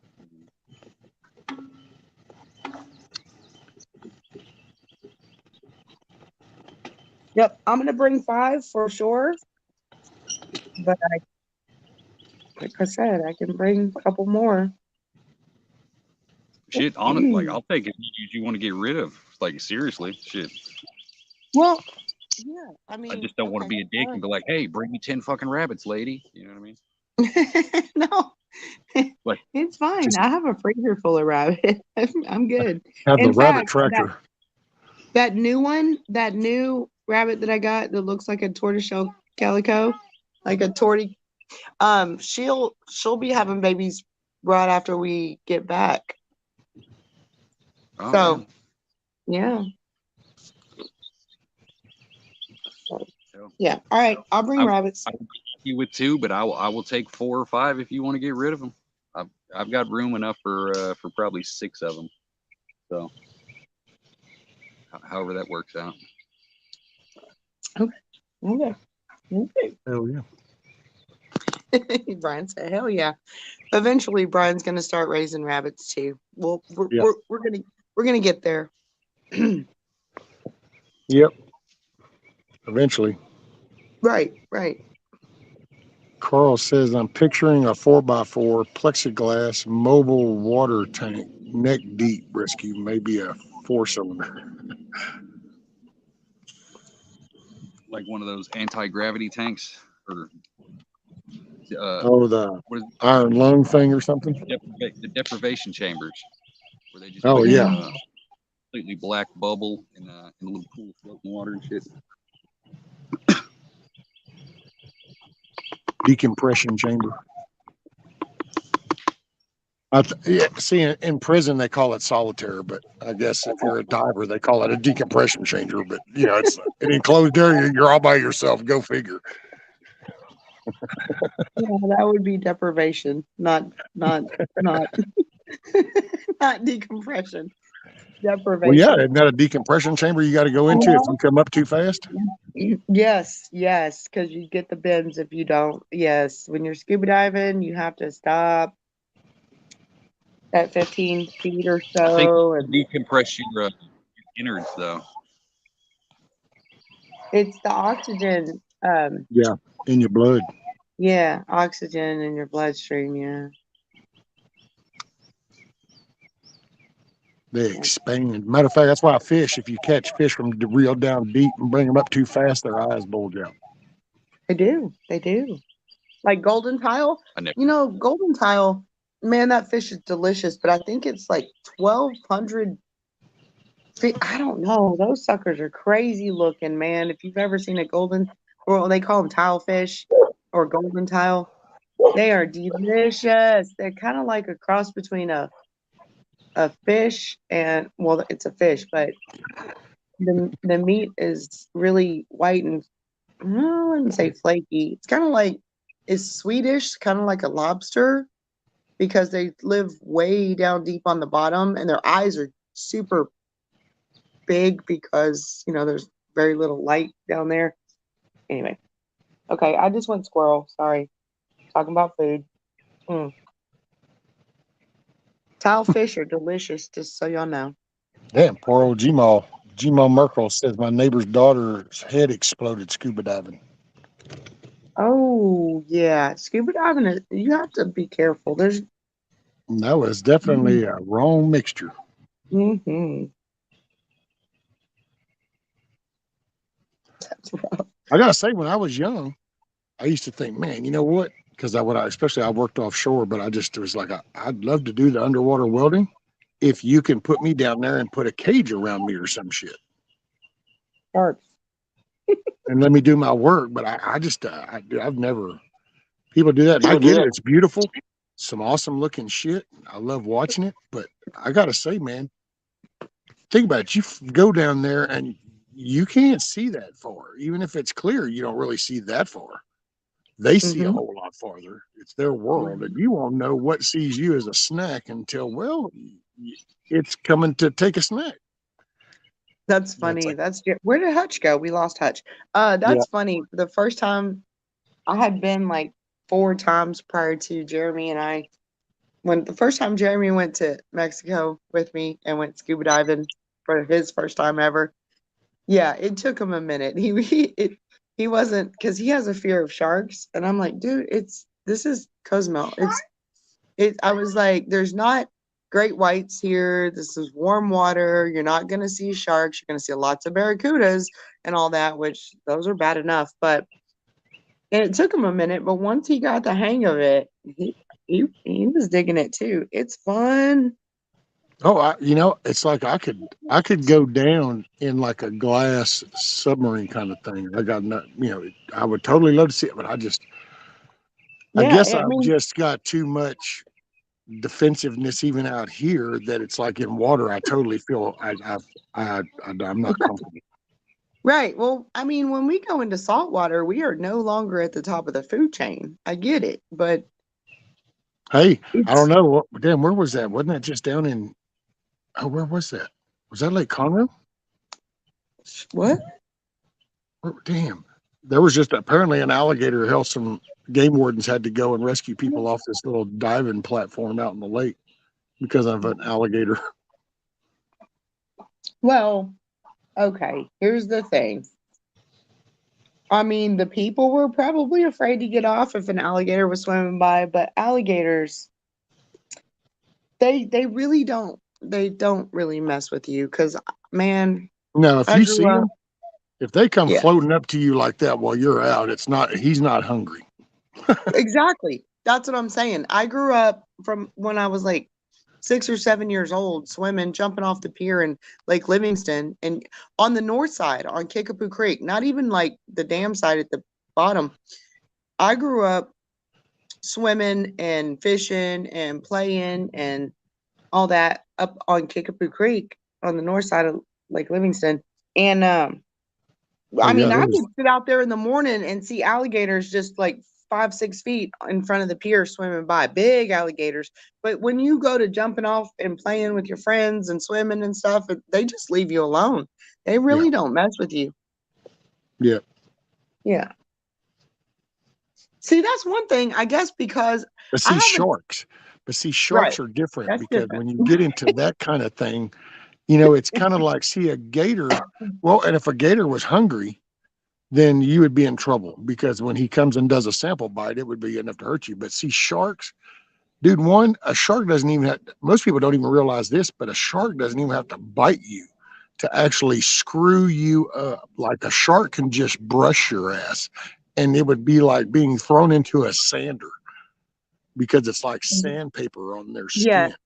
their And it will skin is just super rake rough. your shit like somebody just walked up with a handful of sandpaper and went, "Hey, what's up, buddy?" And you'd be like, so yeah.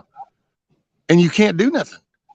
I mean, you can swim away, whatever the fuck that means. It's like, Swim away. You're so funny. I just Uh, don't know. There's a reason why we weren't born with fins. Right, that's what I'm saying. The minute I'm not talking about freshwater, like the lakes, the alligators, and anything in a freshwater lake, pond doesn't bother me a bit. Well, it doesn't actually bother me to get in saltwater either. But when we do get in saltwater, we are no longer the top of the food chain, and I No, get that. no. I keep my eye out. Man, there's so many Man, barracudas down in Mexico. not even in the remote top 50 of the food Right, chain. right. Oh I mean, man, and then think when about you it, a get fucking jellyfish will jack us up. I We're was like at just the bottom of the food chain. that is so funny. I was just about to say, oh man, and then when you get in a big school of jellyfish, you're just like snorkeling around, and then all of a sudden you look up and there's jellyfish all around you. I felt like, on that Finding Nemo when Dory gets in the jellyfish. Man, I totally did that. Oh God, I was in Hawaii and I was scuba diving, and I was only like, I think 18. Yeah, I was about 18. I was not scuba diving. I was snorkeling, not even scuba diving, just snorkeling, minding my own business, looking at stuff. And when I like kind of looked up and looked around, I had so many jellyfish around me. I got stung so bad. I felt like Dory in Finding Nemo. I was like, oh, and it hurt so bad. And they're so pretty. They really are pretty and fascinating. But when you get caught up in the middle of them, oof. That's Shit, rough. no. Shit, no. What happened to Hutch? His connection. That's what he was saying when he came up. He said it's real spotty. Mm. Excuse me. So, does that mean you're not gonna swim at the meetup? There is a Well, lake or a pond or something, right? A lake. oh yeah, we're from. I think we're because that's all the spots that we got are on this part where the lake's all right there at the edge. Mm-hmm. Yeah, I don't know. I'll help you out of the water. It'll be fine. You'll have help. Yeah, but see, because what I got to do is I got to plan for that 13-hour trip back. That's true. So I can't like get myself so screwed up. I can say now that there's a DNR and Oh, um, stop it. no, Nah. I mean I am there, and I ain't going to no damn hospital, so I don't give a shit what happens. I ain't going to a hospital. Just get me to my vehicle. Well, I can help you there. We can help you do that. Yeah, and we'll just have to see because I was gonna, because her and Right. Rudy's kind of can be a handful, so we'll have to tend to him because I can't just cage him. That's not part of his life. So Right, but we'll be Ruby's a there. sweet dog. I mean, he's gonna be super excited with Oh all the man, people there and everything. look at all the friends. Look at all the friends. Right, right. But then after that wears off, he'll calm down. He'll be fine. Oh yeah. And then I'll just hopefully, she'll be comfortable. Yeah. Yeah. That's I don't, I don't know. Yeah. And believe it or not, there's quite a few people that she would love to meet because she's heard me talk or she'll be hearing me talk, to them or mention them or something. And Oh yeah, I'm looking forward to it. That was one of the best things. I mean, at the North Carolina one, of course I knew all the people who I canned with and all, hung out with on lives and this and that, whatever. But then all those people that are in the chats that you've never really seen before, I got to meet a bunch of those people, and that was super cool. It was fun. Oh, okay, baby. baby shark do do do do do do, baby shark do do do do. Yeah, no, I'm looking forward to it. It's gonna be fun. Oh, I'm totally stoked. Mm-hmm. It's gonna be cool. Yep. That's why Yep. when kept asking me, that's why I was talking about the other day. Because she keeps kind of going, you're sure?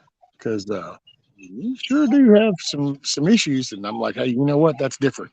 It's a once in a lifetime thing. Right. Right. So I suck it up to do the things I need to do here. It's like hell. It's not like that chicken coop felt all wonderful. Moving them freaking boards over there wasn't some glorious, relaxing day. So at least there'll be a reason to feel like shit. Then there'll be something out the deal. Yeah, it's worth it. It was just from judging from my experience going to North Carolina. Like I said, the drive was rough. The timing and the long ass drive was rough, and the hills and the mountains and we don't do that here. But once I got there and got settled in, we had so much fun. Yeah, I think we're gonna the JR site. It's not gonna work out. But Ohio Prepper has a site that we can stay at I because I mean, think she might be going to be at the hotel or something where Monique and them are going to be staying or something. So she said we could use her spot. Yeah, JR, we found out that you got to check in where you got to put people's name on the list. Well, I And mean, our campsite, Jeremy and I have a campsite, and it's just us two. So if you're talking about a campsite, and you're actually going to camp or hang a hammock She's or actually whatever even you're gonna mentioned the tent. I was kind of fascinated by that, and so do. I'm waiting to see if that goes through because I'm like, so you're willing to lay down on an air mattress on the ground because you're the one with the knees. Right, right. Yeah, I'm sure Suburb Joe. they'll be space. Suburb You Joe. can bring a tent and an air mattress, and y'all can camp right there with us. Goodness gracious.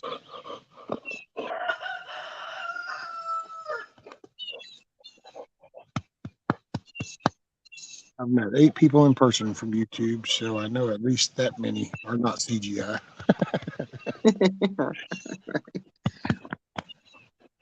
But was it really them that you met, Carl? Or was it a clone? I've met, well, now a lot, Yeah. but just that one trip. And it was, well, Jeremy and I, of course, you know us, but Moose Man, was it Moose Man? Yeah. Yeah, Moose Man. How many people are coming to this meetup? Because at first I thought there was only going to be like 20, 30 or so, but I feel like there's going to be a lot of people, a lot more. Yeah. Okay.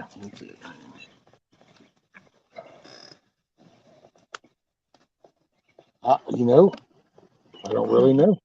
I don't know.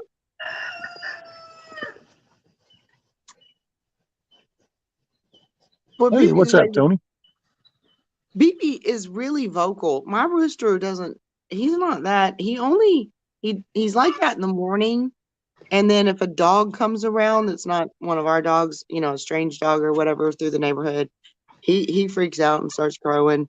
But he doesn't do that all day like BB does. I think he does it because the birds land on the spots where it was before. So then these birds are always landing and shit.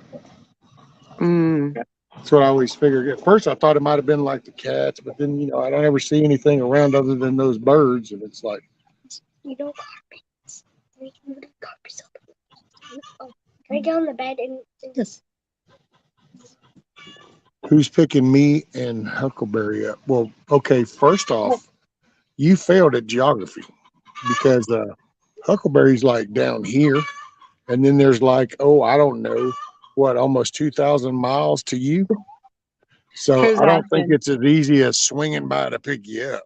Who's asking? I can't Kiss see off. the chat. Oh, whoa, Kiss off. Gmall's way. Kiss off says, who's picking me and Huckleberry up? Oh, Kiss Off's way up there too. That's That's Pennsylvania. cool. Yeah. Yeah, that's way up there. You got one way northeast and one way northwest. And I thought the trip to North Carolina was far enough. I don't think I could make it that far. Shoot, Kiss off. I wish you and Chuck could come down. Yeah. The missus even said that.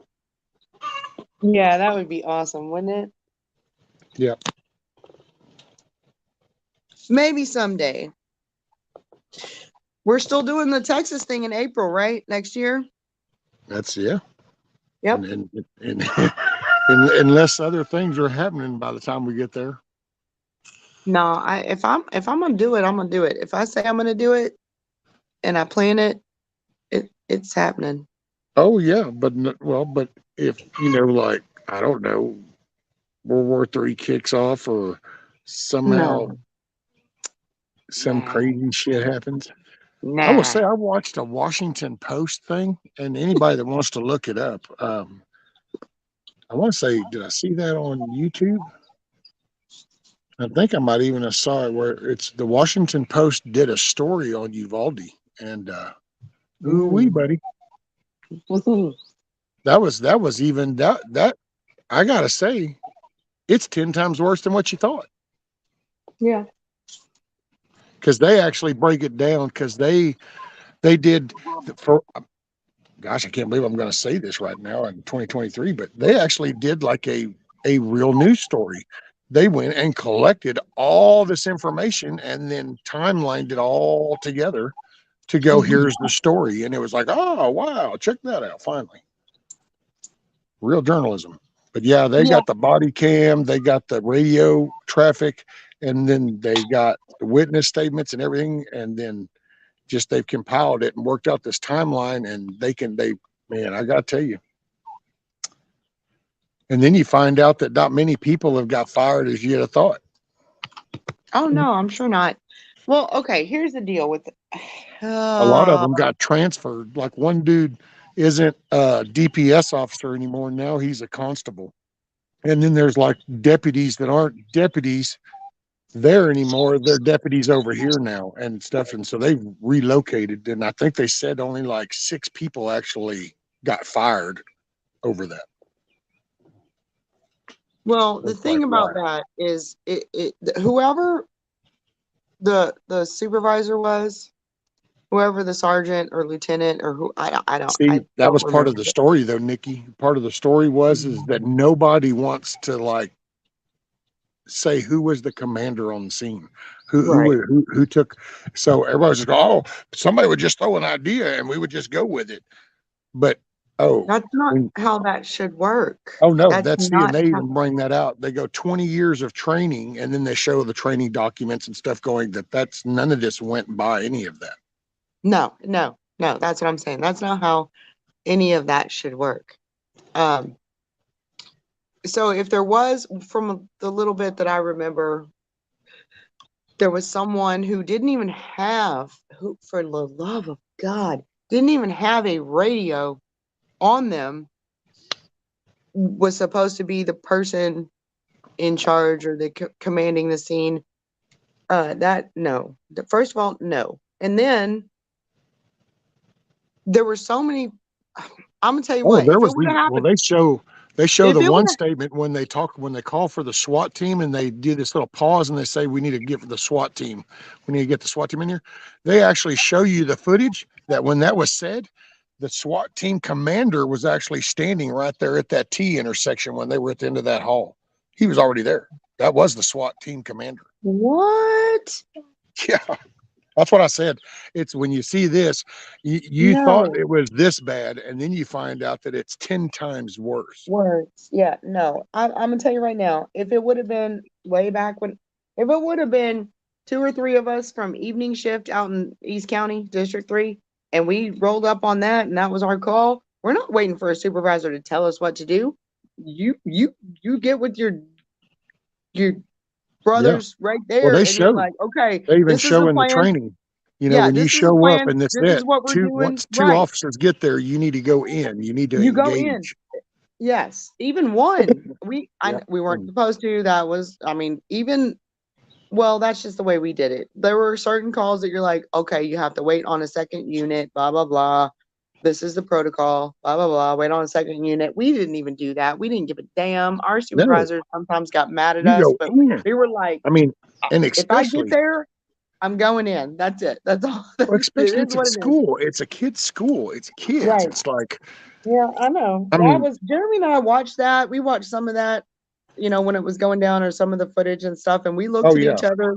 We looked at each other like, what the Oh, the minute that dude and that round came through the wall and he come running back going, oh, am I bleeding? Am I bleeding? It was like, hold him up. You mean you were on the other side of the wall from that dude? And yet all of a sudden he shoots across, and since some sheetrock hits you, you actually run all the way back down that hallway. Yeah. Well, you also, there is, okay, anybody who's It's not ever kids. gone, well, I got you there, but also at that particular time, I guess the shooter was in the classroom where there was a teacher and kids. So you also, yes, you want to go and you run toward the gun. You don't run away. You don't run away from the gunfire. You run toward it. I mean, that's just, it's your job. That it is what it is. But also, you also have to be really careful, because you have to know your target and know what's behind it and anything around it. And you damn sure don't want to be the one to shoot. I'm just saying, it's complicated No, in a and whole I bunch get of that, different and ways. I get not but running in and just there ain't no point in trying to run in and be a hero Right. and falling down right there. But Well, no, When I you mean do you have watch to be that really footage, you can careful see it's like, about well, you didn't even try to make civilians. entry into that room. And that dude hung out in those two Mhm. classrooms. Hell, it took them 40 minutes just to clear the other ones, I know, I the know. other rooms. It was a cluster.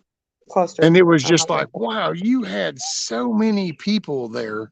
Hell, just Mhm. in that section of hallway on both ends, there was I think it was 40 something. There was 30 on one end and like 15 on the other end. Well, And even the one dude in here with nothing, and you know damn well that the only other people here are kids and teachers. right, So even you know the who the 6 or threat is. 7, And it's even the 6 or 7 right there that I remember seeing at this end of the hall or whatever what they were showing, they could have made a plan. It doesn't take that doesn't take that yeah, long.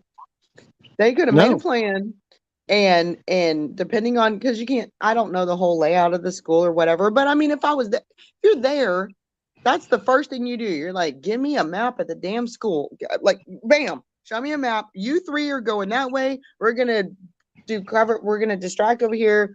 Distract them. Somebody go around, and I mean, did that Oh, particular well, classroom actually, have come to find, windows? well, I when mean, you watch this Washington Post story, you'll see that actually there was 2 cars that were already there, and I think it was 3 officers were already there before he made entry. oh hell no. And they show you from the other footage. He goes across because he hit wrecked in that ditch, and then he goes across that field. He goes across, climbs the fence, and he's in the parking lot, and he goes across the parking lot going towards this door. Well, this other cop, after he walked through that field, this other car comes up, and another one came from another area direction. They're out, and they're taking cover behind the car as he's walking with the gun into that door. Mm-mm. Mm-mm. That's No, I know. I understand. Mm-mm. That's a no. That's a no and see, you for me. take things like that, like you would have never, what, Texas? Really? That happened in a Texas school? What? Well, But it Uvalde, did. But Texas, then you you turn know, around and you follow that. See, they're trying to apply things like they're trying to get us. Abbott's got a special session to finish with this legislative thing to put armed people in the schools and to actually address that. And then what happens in the interim? Paxson gets attacked with some bogus ass bribery shit that some outside investigative bodies already looked at and said that there's nothing there. well, normally if it happens You in just, it's Texas, like, wow. the Rangers are the ones that investigate most of that. Well, okay. I mean, I don't know about that situation because that wasn't. Well, yeah. I mean, any officer involved shooting in Montgomery County, the Texas Rangers investigate that. So I don't know about down in Uvalde, but Well, that had Border Patrol even there. So, I mean, that was local, fed, and state were all there. right. So, I mean, yeah, DPS was there.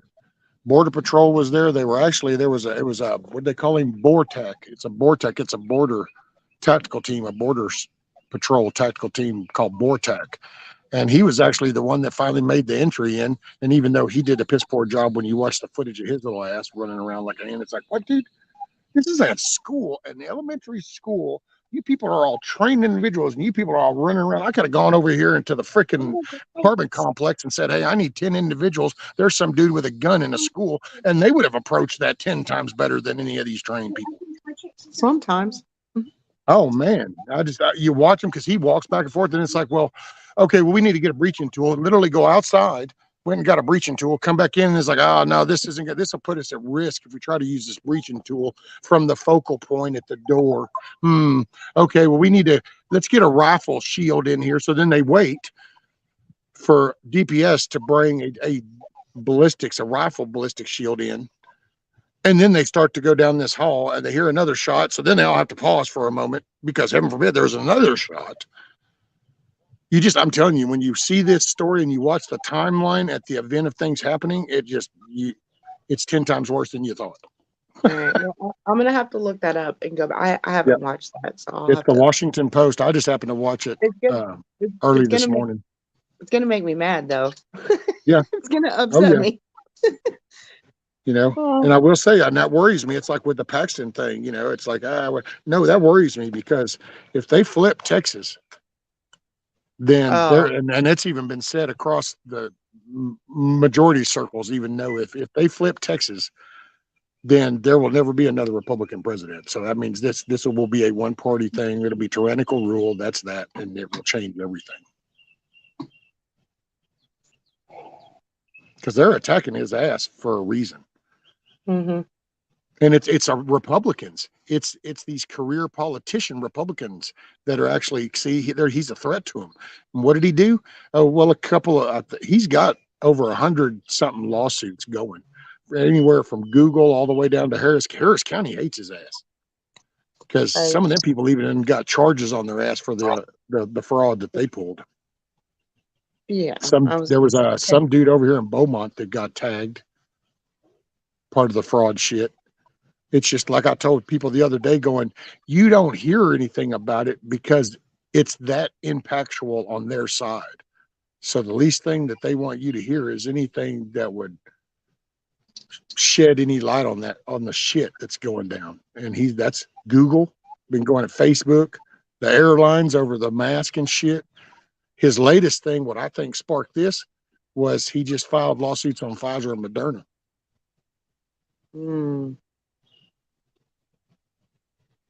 Yep. He's done sued Biden. He's got a few different lawsuits suing him over all this border shit because, it's all the legal world. So you know how that goes. It's right. Mumbo jumbo word salad. Right. But, see, and you kind of go, wow. It's like you do something, and, you'd think that people would catch on that. And I get it. Some people do. Some people can kind of see it for what it is, but I don't know. Sorry, y'all. Hey, what's up, little man? I'm listening to you, but I'm also playing with bugs and with the grandson at the same time. Well, shoot, yeah. Summertime, I told you. Big B's with me. Got them work gloves on. I know, right? Well, I got gloves. They're kind of scratchy. That's Papa. You can't see it, but it's kind of scratchy. It's kind of torn up because that's Papa's work gloves. That's one of Papa's work gloves. Oh, see, I don't know. Papa's, I don't know. It's around here somewhere. Like I said, I'm listening to you, but at the same time, I was playing with the bug with him. What's up, Dido? No, that's Scott. He's the neighbor. He said, "Hey, stranger." There's somebody walking through the front yard. Benton went over there, and now my dogs are going to raise hell because he's walking through the front yard. But that's just my neighbor on one side walking to the neighbor on the other side. Benton went, "Hey, stranger," and I was like, "Nope, that's not a stranger. That's Scott. He lives right next door." Hey, Moose Man. What's up, buddy? Moose Man made it back home. Okay, I'll go get my tripod, I guess, and if it's not too distracting with the grand in the back, or I can hop down if it is too distracting. What? You know what? Nothing's distracting. Okay, I'm just saying. You stress over things that haven't happened yet. I'm not stressing. I'm just saying. I know. Oh. So Bullfrog and Nicole DD said to tell everyone hi. I had a good visit with them last week. Cool deal, Moose Man. Awesome. Right on. Every time I try to turn that camera thing around and show y'all stuff in the yard, I kick myself off. So I'm just going to do it the other way. Oh, you're back at the Florida home. So Moose Man's back down to Florida because he had gone up to have some medical stuff. And then he came back down to Florida, not Oklahoma. Right on. How's everything going down there in Florida, Moose Man? Is your brother, is it workable? Oh, yeah, look at all that green. Well, yeah, green, but there's a pair of Egyptian geese that had one of the babies survived, and it's getting pretty big. And then those weird birds that I don't know what the hell they are. We always have those around. Fishing poles, leaning on the partially dead peach tree. That's a whole nother story. Oh, Moose Man went and got his new teeth. Those. That's what it was. Right? Oh yeah. Yeah. So we were out here fishing with the grands yesterday, catching little perch. Yay. Shoot, yeah. I just ran. Yeah, I just ran all those birds off. Y'all got largemouth in that little pond, Nikki? Yes. Yes. There are bass and perch and crappie and catfish, all of that in the pond. Cool. That's Willie, the next door neighbor's dog. Wild Willie.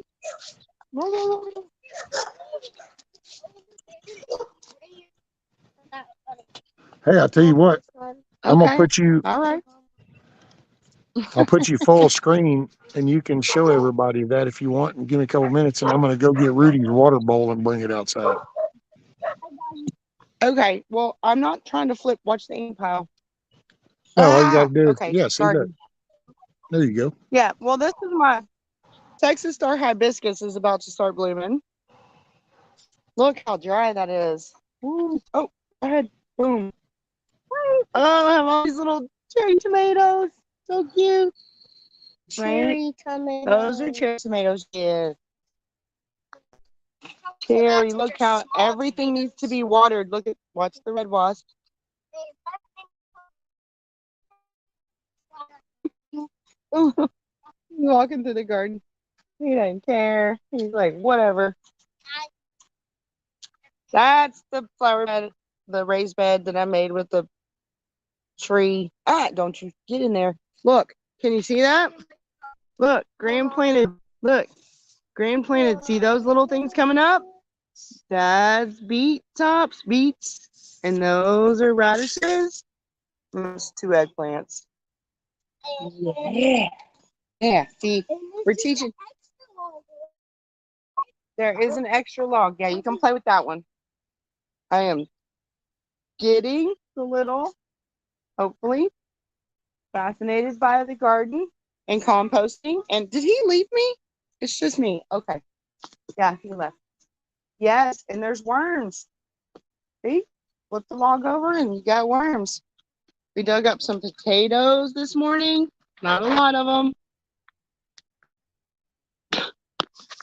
But yeah, there are potatoes in the garden. Okay, I'm gonna go back to the porch since he's playing in the garden. I don't need a garden tour. It's fine.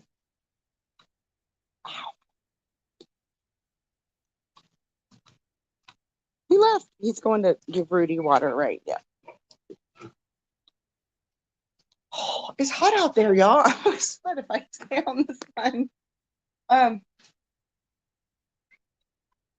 Yes, sir. You can feed the worm to the fish in the aquaponics tank. That's a perfect place for that worm.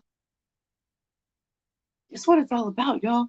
Teaching the littles, grandkids to do gardening and composting and raising fish and rabbits and chickens and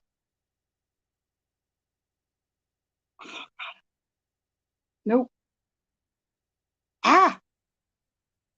I'm a mess. I'm all sweaty and hot and been working out in the yard this morning with the little before Ryan came on.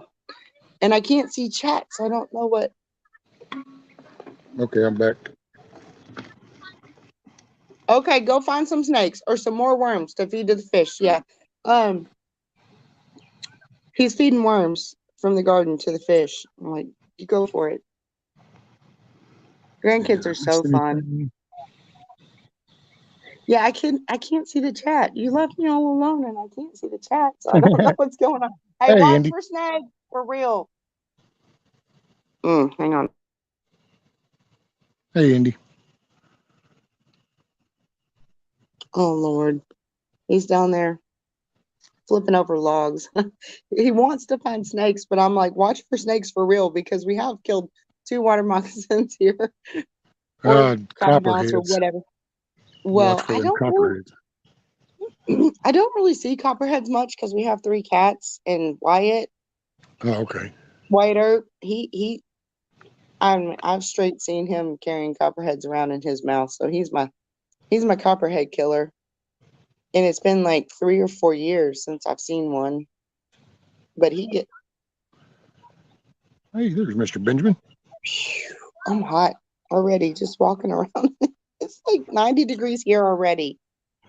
Well, I know that's why I came out this morning Mm. and it's like shit, man. I ain't doing this afternoon shit. I don't know. It just Right. It gets hot fast. there's a window that it's like nope, ain't nothing happening. Yeah. So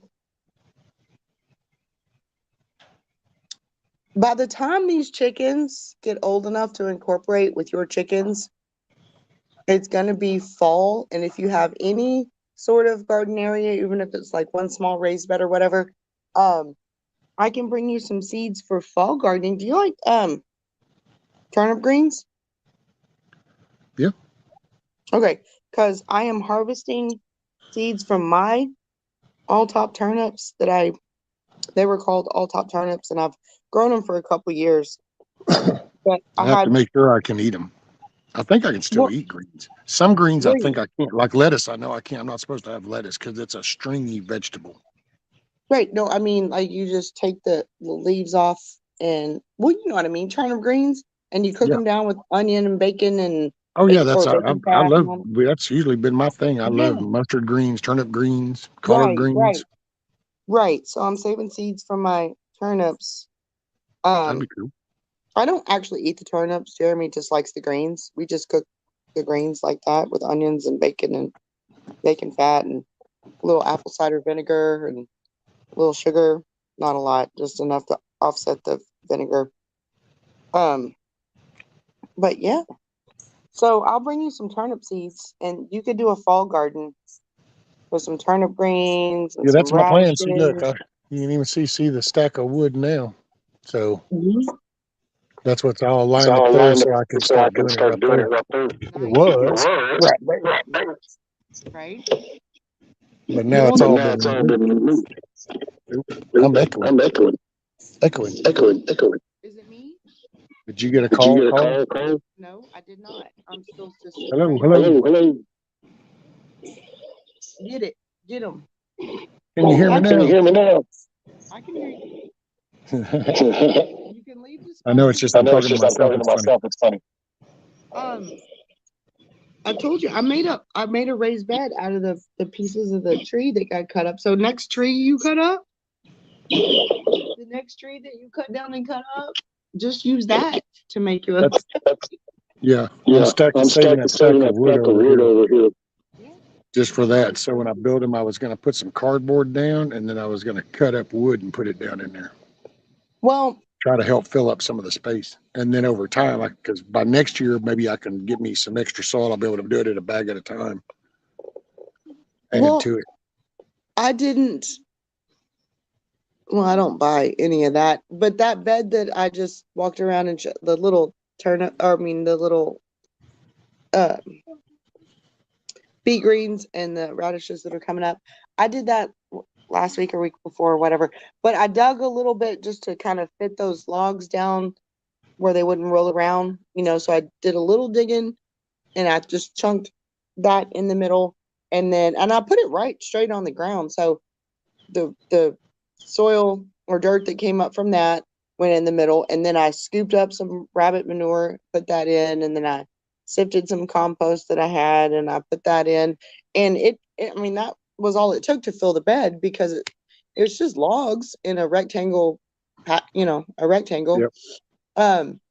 So I didn't buy any soil or anything like that. I just took what I had in the yard. Yeah, well, I ain't digging, so I can't dig. That's not my option. Well, right. But I mean, when I say dig, I dug like a little divot just so the log would sit there and not roll around, Yeah. I didn't do a lot of. See, mine, I don't have no more logs per se. I got the limbs and stuff that I just have in a pile because I was just going to cut them.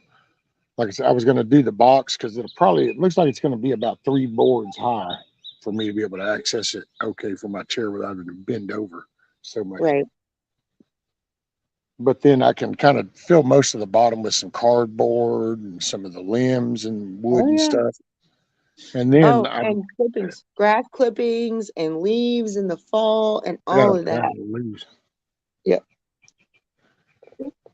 Yeah. I mean, this is one of them forethought things. This is if I'd have thought, Yeah. I just didn't picture life not being able to do what I needed to do. So Mm.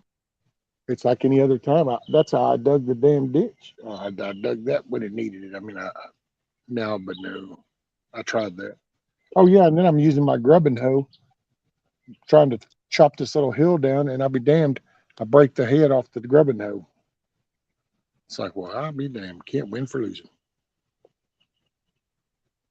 So now I've just been doing shit in just little flower pots. Hey man, if I can just get something to grow, I'll feel better. Yes. And well, I do have stuff growing in pots too. Not a lot of pots, but my lemon balm is in a big pot right next to the aquaponics thing because lemon balm is in the mint family and I don't want it to take over anything. Um, sorry, I got distracted. Diane, talking about grasshoppers. Lemon balm, I try to keep in a pot because I don't want it taking over everything. And then I have a cucumber. I mean, I have cucumbers growing up the side of one side of the fenced in area, but then also random cucumber popped up in a little pot, and I just stuck it next to the fence, and it's growing up. And I have some carrots in a pot, and I have garlic scapes in a pot, and I don't know. Yeah, start with pots. That'll work. Yep. Well, Just that's what I start was trying to somewhere. do with those tomatoes. They just didn't take. So now I'm going to go a little smaller with some egg crates till I actually get little sapling ones to then plant. And then I can watch Yeah, them and baby them and stuff. Eric, no, Moose Man's not on the road no more. He done been up there, got his new teeth, and he's back down at the house in Florida.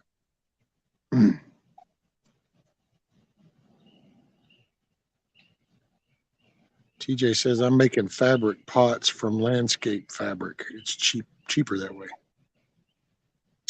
that works too. That works too. I just use, like I said, red solo cups and styrofoam cups and water bottles that I cut the top off and put holes in the bottom, like whatever. I just use what I have on hand. Oh dang, Indy's got her container garden going. Cherry tomatoes, zucchini, yellow squash, and raspberries. Yes, yes. There is a yellow squash out there that I need to go pick. And I have some new zucchini. I succession plant. I already picked some yellow squash and zucchinis, but then I planted some more, or I just put some seeds out there, and so I have another round of like I think it's only like 5 zucchini plants. You can overdo it with some squash. If you grow some squash in your area and you plant too many, man, you have squash coming out your ears. Same thing with cucumbers, at least here. Mm. Lots of Okay, so them. here's a question for you. So Okay. when taking some like vegetables like squash that's not really good anymore, it's not fresh, so want to give it Hmm. to the chickens, is it better to just cut it into chunks or is it better to cut it in like slices or dice it up or what's the best way to just give it to them? Well, chickens will, Later, chickens are Indy. tough Make it and a they great will day. eat almost any and everything. But you, with your chickens, if you want to like baby your chickens, which I sort of do sometimes with mine too, I I will actually take a cheese grater, like my old school cheese grater or whatever, and I will grate up some vegetable scraps so that it's easy for them to eat quickly. But you don't have to. You can just chunk them out there and they'll eventually pick it apart. But or you can cut it up in pieces if you want to do that, or you can grate it into little pieces. Oh, But okay. yeah. Yeah, they'll eat it regardless. I mean, it just takes them longer when it's big stuff. But I know sometimes I do kind of spoil my chickens. I will pull out a grater and grate up some carrots and celery and potato. Well, I don't feed them a lot of potato peels. Every now and then I throw some of the compost thing out there, but I think potatoes are not actually good for chickens. I don't know. Somebody Really? in the chat probably knows, but I started to give them some the other night, but then said, "Oh well, I don't know. I need to ask." So I'm glad you actually reminded me because I wasn't sure. Well, I do throw potato peels out there occasionally because I have that box that the chickens scratch around in and they're composted for me. But I don't put a lot of them. But I give them everything else. Any vegetable scraps, I give them. Now, hey, if you have squash that aren't doing like you said, if they're older squash, take the seeds out, put them on the kitchen window or a window and dry them out, and then try to grow those. Yeah. Yep, I have grown things from um grocery store vegetables before. Got some bell pepper seeds. I'm gonna try that with. Yep, yep, absolutely. Oh, I've done that too. Yes, TJ absolutely. said I have. I start in 2-inch pots. I wash out every year, then up pot them to solo cups, then to Right. gallon water jugs. Then I try to put them in the ground or 5-gallon pots. Yes, that's what I'm talking about. I will start them in those little six tray, or like the 6 section little ones. That's what I did with all my tomatoes. I started them in those little bitty 6 section seed starting things, and then I transferred them to solo cups or styrofoam cups or something. And then when they get about 6 or 8 inches high, that's when I put them in the ground and I buried them deep, because tomatoes, all those little furry things on the side of the stem, will make roots. So you can bury them super deep, plant them Oh, super yeah. deep, and you put them in the Uh, actual ground and they get Eric, stronger. Eric wants to know, Nikki, did you play Wasp during your live stream the other day? Oh, Eric, that was so late. Okay, just to be honest, that was so late in the day, and there may have been quite a bit of alcohol involved that I don't remember what all I played. I just remember I was like, anybody that wants a song, I was writing them down, taking requests and playing stuff. I don't remember what all got played because there was a lot, but it's quite possible. I was playing anything anybody wanted to hear. Oh, it's funny. Oh, that's funny. Yeah, I'm a Nikki mess. passed out on us. Oh, you passed I out on the did. I stream? totally went to sleep. It's funny. I got texts and calls. It's like, hey, shut it down. I'm like, I'm trying to shut it down. I don't remember how to shut it down. I know. I'm a mess. I'm the one, y'all. But it is what it is. I'm not gonna deny it. I'm the one. I'd be me. It was late and I was tired and I was way past my normal bedtime. But So what I was having what'd you do? fun. Just leave So the stream going? I think I did there for a bit because I had a couple phone calls and it was like, girl, you got to shut that shit down. I was like, I'm trying. I'm trying. Yep. Yep. That'd be me. I'm the one. Huh? I'm the village idiot. It's fine. It's okay. Or the class clown or whatever you want to call it. It's cool. It's Dang. cool. I'll admit it. D-Dog said, Nikki, I didn't get Baby Shark.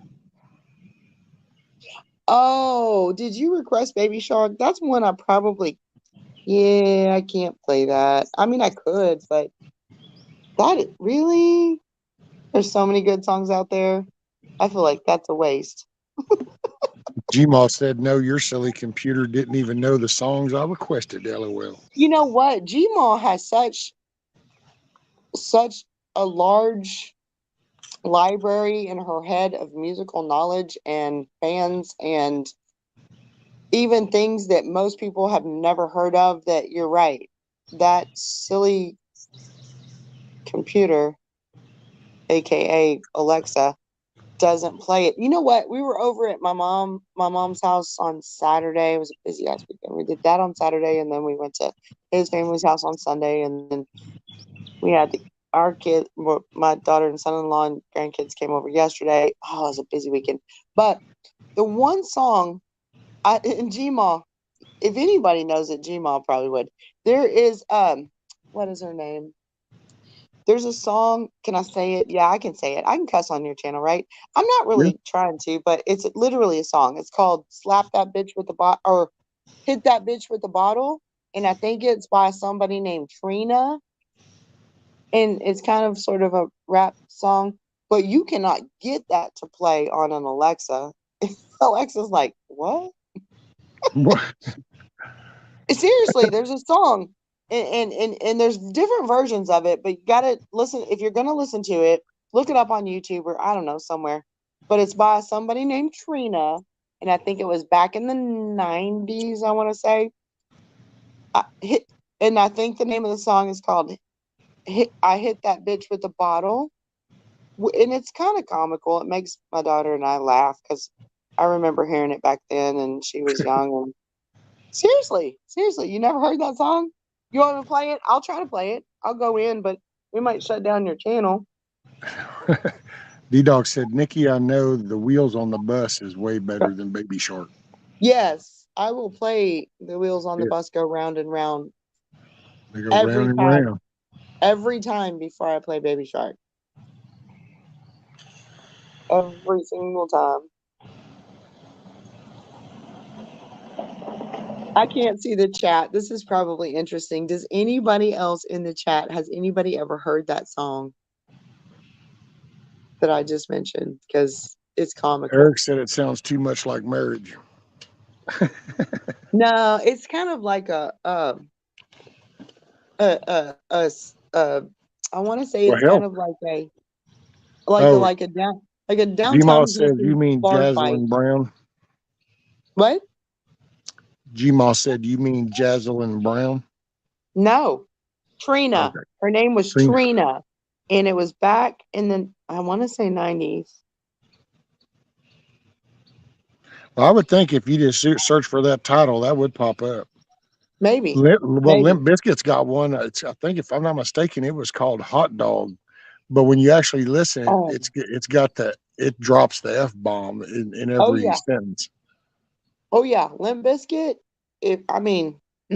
Yeah, I listened to quite a bit of Limp Bizkit in the 90s. I want to say that song is called Hot Dog, and when you go to do it, it's like it ain't got shit to do with no hot dog, but it's got the F-bomb in it.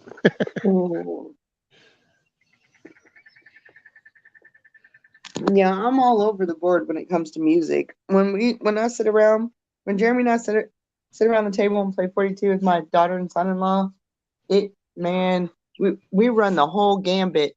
There's no telling what gets played.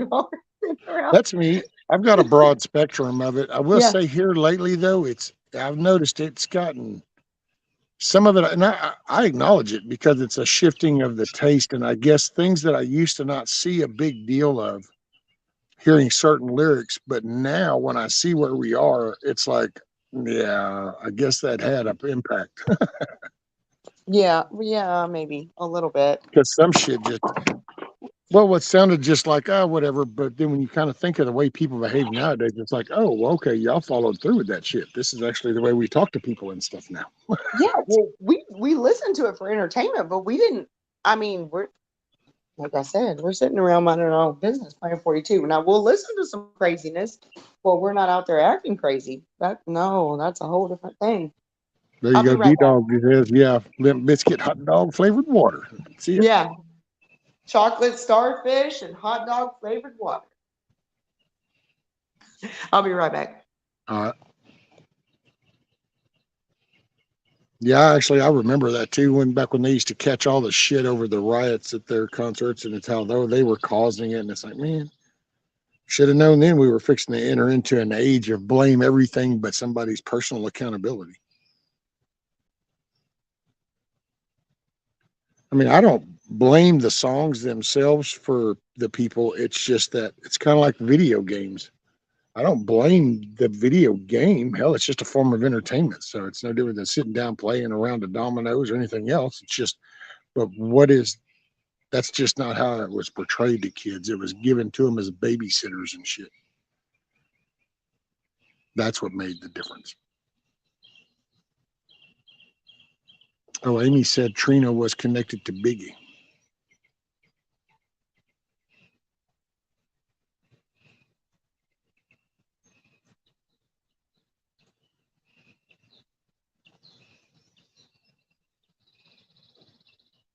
A bit of Limp Bizkit. It's it's been a minute since I've listened to Limp Bizkit. It's Oh, been a while. Amy said that Trina was connected to Biggie. Okay. Yeah, I was like, Trina was, yeah.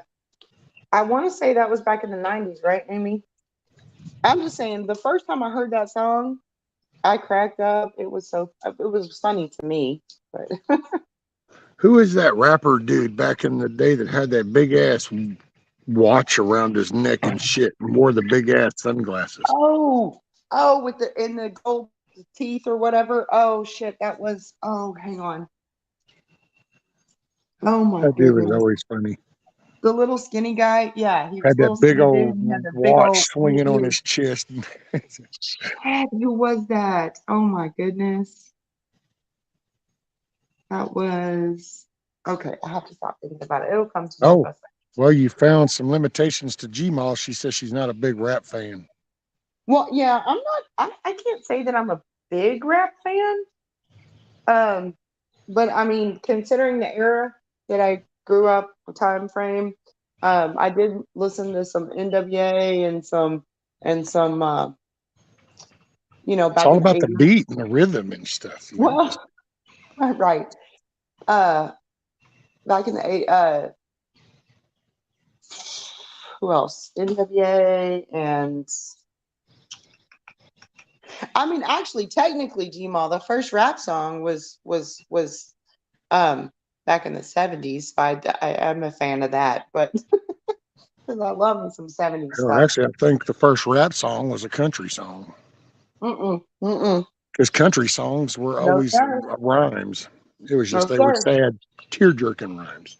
The first rap song was actually Rapper's Delight, and that was Well, back in the yeah, the 70s. actual that genre, but I always thought that was funny when it was like, well, no, this is rapping. It's like, do you listen to Oh, some of these old country songs to realize that that is nothing but a rhyme? It's like, it sounds oh like it's a yeah, rap. where they're just talking instead of actually singing. Yeah, There's that. And now there's all these new country songs where they are trying to mix country with rap, which is kind of really weird. But yeah, that just don't feel right. I know, right? Although, what is that one? Chilling on a dirt road or whatever, because he like sings for a while, but then he raps for a while, and then he sings for a while. Oh, That one Brant Gilbert or something like is, that, or is that what it is? You know what I'm talking about. Chilling on a yeah. dirt road, laid back. Yeah, okay. And then you've got people like the Honestly, Lax that do kind of a little bit of both. that You got one the kind of grew on me a little bit. I hated it when it first came out, but then I was like, okay, well, I can relate to the lyrics. When I listened to the words of the song and the lyrics, I was like, well, yeah, okay. It's a weird mix, but I can relate. right. I can relate. And it is what it is. Oh, damn old Eric has a good little collection. He says, I have everything in my music collection from classic to Wasp to Les Paul, Mary Ford and Simon Garfunkel to AC/DC, Kiss, Judas Priest, Flava Flav. Yes, I love me some Simon and Garfunkel. That I can get down with right there. Well, Mm-hmm. that could be a good statement there. Eric said technically Blondie had the first song with rap. Rapture was the song. That was that one that was kind of like a rap. Rapture? Yeah, but Rapper's Delight was before Rapture. Rapture was in the 80s. Rapper's Delight was in the 70s. And don't get me twisted. I mean, I love me some Blondie when I was in like elementary school, skating rink, and Rapture was a cool ass song. Oh, talking about the aliens and oh yeah, yes. Oh my goodness. I have not heard that song in Yep. so long. Gmail got it there. She said, I think country rapped way before Rapper's Delight by Sugar Hill. Yeah, because when you just listen to some of them old Yeah, songs, that's pretty much what it was. It was a maybe. rhyme. I don't know. I feel like Was a poet and I didn't get know what it. you're saying. The poet didn't know. I get what you're saying. There were, I don't know that I would call it rap, but yeah, I always thought Sugar Hill Gang had the first actual rap And song, but Eric, I maybe. did read your last two comments, just so you know. Oh, what happened? Eric said, Okay. Rescue, read my last two comments, and I just was telling him that I did. Oh. Um. Oh, Flavor Flav was the guy with the clock necklace. Yes, that was Flavor Flavor Flav Flav. Yes, and the big sunglasses. yes, and the teeth, gold or Flavor silver, whatever. Flav. Flavor Flav. Oh Lord, he was a mess. See, and Flavor Flav. I think that's where I went wrong in life. Maybe not really wrong, but that's where I started to take some of my own little solo path. Because I guess as the music Oh. came on the scene, like I had long hair for a little while, Hmm. a very short period, and Hmm. but I never like got into all the big hair shit. And just like when the rap came along, following that little genre and doing the dress up stuff, and I don't know, it just didn't. Right. I just didn't do that, and I guess it's Come on, Bella.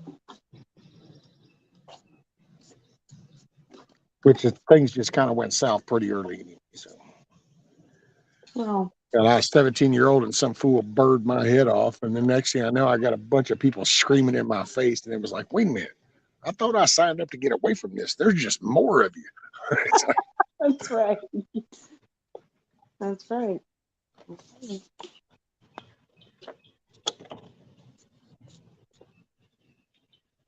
Dr. Hook, I was stoned, and I missed it before Sugar Hill. Dr. Hook. Okay. Okay. Yep. I'm making a. Bill Monroe, Mule Skinner Blues. You've unleashed the whirlwind. Well, I'm telling you, you can talk about food, and it's that's the thing, and you can talk about Yeah, but you music, brought up and music. You brought up that's music, what so I'm you saying. And you can unleashed talk the about G-Ma music. Merkel whirlwind. Yeah, I mean, you know how we, well, you know how I do. I'll Because play music G-Ma, on Alexa. I don't give a damn, but this is your channel, not mine. Like, I don't care. I'll play whatever. G-Ma got her little music fingers just Gmail, ready to type. Gmail has the, I'm telling you, biggest music library ever in her head. That's impressive. I've always, oh, wow. Maybe G-Ma is not really a person. Maybe G-Ma is actually Chat AI, GPT. maybe, maybe. That's why she knows the answers to all the songs and stuff. She already has access to all the music database. Seriously, every single song you can imagine, Gmail knows. It's crazy. So she's always talking about going down outside and hand chopping down trees and stuff. That sounds kind of like cyborg stuff there, you know. Are we moving into the A lot cyborgs? of Okay. Rolling Stones and Zeppelin songs were remakes of old blue songs. Yeah. So we're going into the Star Trek thing with cyborgs and all that. Great. Right. Where's Jeremy when I need him? I don't know anything about cyborgs. I don't worry about robots per se as I do the people. It's like the Neuralink. I don't worry about like, oh, this massive army of robots. What I worry about is, oh wow, a massive wave of dumb people that want to plant electronic shit in your brain, and then you're gonna wonder what went wrong. I don't know. No, no, no, no, no. Oh, Elon doing his little Neuralink stuff. That's crazy, dude. Who would want to implant shit into your body? I mean, yeah, I got a titanium plate that holds my cervical spine together, but okay, that was out of necessity, and that was just like joining That's parts together and holding them together. It's like I don't want something in me that's going to go, okay, it's time to blink, it's time to drink, it's time to no, no, no, no, no. no, no. Gmo says, no, I don't. I know I don't. I don't know anything. Oh no, we know. We know you're. We know. Eric said that Gmo Merkel was at Beethoven's farewell tour. That's just wrong. Computer. Play That's so Beethoven's wrong. Fifth. That's my favorite Beethoven. The Fifth Symphony. The That is, Stones wouldn't play oh, on now Ed it's gonna. Sullivan show unless they let Nudie Waters on. Dude. Yeah. No, it's I over know, isn't there that weird? somewhere. You remember that some of the old shows, buddy, and how like oh no, you can't say that. Don't you can't say it like that. You can't use those words. Don't show that. Oh no, that two-piece bathing suit. Oh heaven forbid, no, don't put that on the screen. And then look at where we are. Right. It's like, wow, that changed. My Alexa's shuffling songs by Ludwig von Beethoven now. See, we can be all over the place, y'all. I mean, think about that shit. We literally introduced TV, Mm, and when they came up with a two-piece bathing suit, that was like, oh, scandalous. Like, don't put that on TV, not prime time. And it was like, and then you just fast forward to now, which is only fast forwarding like, oh, I don't know what, 60 years. You know And what then all of a comes to my sudden it's mind? like, now you got people that are confused that are all, Oh, dude, and think about some of that. Okay, even regardless how weird that is, it's like that is what it is. But the shit that they concoct, you'd think this was like some kind of Twisted Sister band or something. It's like the shit that you guys are coming up with. What kind of crap is that? It's like, holy crap, are we going back to the big hair bands? And what music do you play? Freaking weirdos. It's like shit. when you talked about two-piece bathing suits, I remember as a kid, what came to my mind were the old Elvis movies, like the beach party movies and stuff. Oh yeah. I loved them. I used to watch all of those when I was a kid. Oh my gosh. And you had Ginger on Gilligan's Mm. Island, and it was like, Mhm. oh man, how many teenage kids and boys were just glued to the TV for Gilligan's Island because of Ginger. Right, right. It's like, oh, Oh, look, it's a belly button. Oh, you didn't I see that. loved Gilligan's Island when I was a kid. Loved that show. Mm. So now you got me listening to Beethoven today. That's awesome. Love me some Beethoven. Ludwig. Yeah. It'll do you good to listen to some bones rattle. Hey. Yep.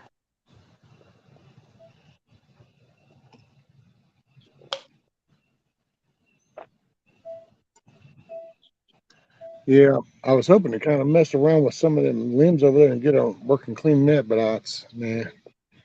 I was going to tinker on the chicken deal some, but that's still kind of soggy after that little rain spell. All right. So did you had a rain yesterday? Oh yeah, shit, We dude, it we was didn't. rocking. We even blinked out power a couple of times. Oh my goodness! It totally must have gone straight across north of us over to you because we didn't Oh have man, the wind. anything. I gotta say, I Nothing. was tripping out for a little while. I was watching the cameras because the trees. I was like, "Holy shit, we fixing to have a tornado or some shit?" Right. We had nothing. Nothing. Yeah, it just come up, it kind of come, and all of a sudden she goes, "Was that thunder?" And I went, "Yeah, that's what that sounded like." And by the time it come again, and then some lightning flashing, and then it really just kind of came on, and buddy, trees started bending. I'm like, "Oh, wait, hey, let me look at the radar again." It was like, "Okay, it's just a small cell that should pass." Mm-hmm. But oh man, them trees were whipping pretty good. And I was like, "Oh." Which I don't stress. It is what it is. Ain't no point in freaking out Right. in the middle of it. Hell, it's already going on, and you had prep time. Now you're in Right. the middle of it. Just sit down, stay safe, calm down, wait for the end, and then start figuring out where to go. Last week there were tornadoes that came through close to here. I did a little video because Jeremy texted me because he was up in Huntsville, right? He was like, "Hey, man, we just had a tornado come through here, and look out because it's heading south your way." And I had done. I think that was the day I did. I don't know. Anyway, I went out and the wind was blowing and limbs were falling. And I forget who it was. Somebody commented, "Get your ass back in the house, crazy." And I said, "Well, if a tornado comes through, I'll try to, get a video of it." But no, Jeremy's daughter, my stepdaughter, actually did send us a picture, and it was crazy, like a actual tornado picture. And it was only a few miles northwest of where we are. But yeah, I love. Well, I shouldn't say that. Well, that's just how we are. Like when a hurricane blows through. What do you do when a hurricane blows through, sir? It depends on the mood and what all's around. Like You the have a last the hurricane. last big one that came through, pretty much sat on the porch and watched most of it go down because I'd already had her Right, tended to. She was off in right. a brick home down in town, so me and Bree just sat and watched it. That's what I'm saying. What do you do in this area when a hurricane blows through? You have a hurricane party. It's a That's it. thing. It's a thing. And you're all out in the yard. And, y'all have seen those videos on YouTube where the dude's out there with the flag, and his like cut off short, blue jean shorts or whatever with the flag. Yeah, we're not quite that crazy. Don't think all Texans are like that. But we damn sure sit outside on the porch and watch it because it's fascinating. Yeah, I Now, mean, we do grab and all the it's lawn just part of chairs. life. So you kind Yeah, of you already know that yeah, winds are picking up. This is potential. Then you're already kind of there, and it's just yeah. you got I to mean, wait to go we through it and can then do. see, well, how bad did it end up being, and what's left, what we got to do. Yeah, we do grab all the like fold up like the lawn chairs or the folding chairs and throw them in the garage and stuff like that. That's gonna really blow around. Now that's a thing. You snatch up everything that's gonna impale somebody and you get that out of the way, and then you sit on the porch and grab you a beer and watch the storm because it's fun. Maybe. Well, Right? it's fun for me. Huckleberry said hurricane parties are a thing. Yes, They they are are. a thing. Legit, hurricane parties Oh, are it's a just thing. like around here. It's funny because if the power goes out, Mhm. everybody kind of starts talking, and Mhm. it's like, okay, well, it's been assessed. It's probably going to be about 7 days. Then, oh yeah, all you do is have barbecue pits firing all up, and Man, everybody starts just cooking all the food. everybody on the street fires up their grill and everybody's hanging out. That's a thing too. It's fun. Yeah. Mhm. Mhm.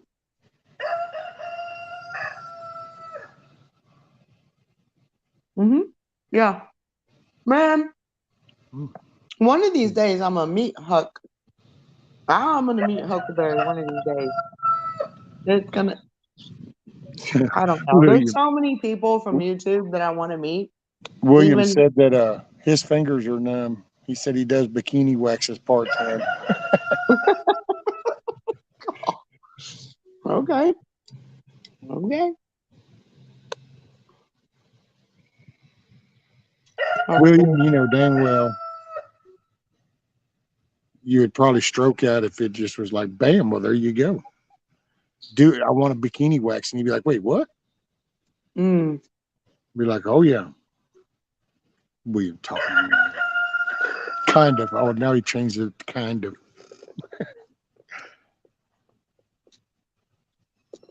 Well, I'm gonna tell you right now, waxing of any kind is painful. Eyebrow waxing, any kind of waxing, that stuff is painful. Yeah, that ain't happening.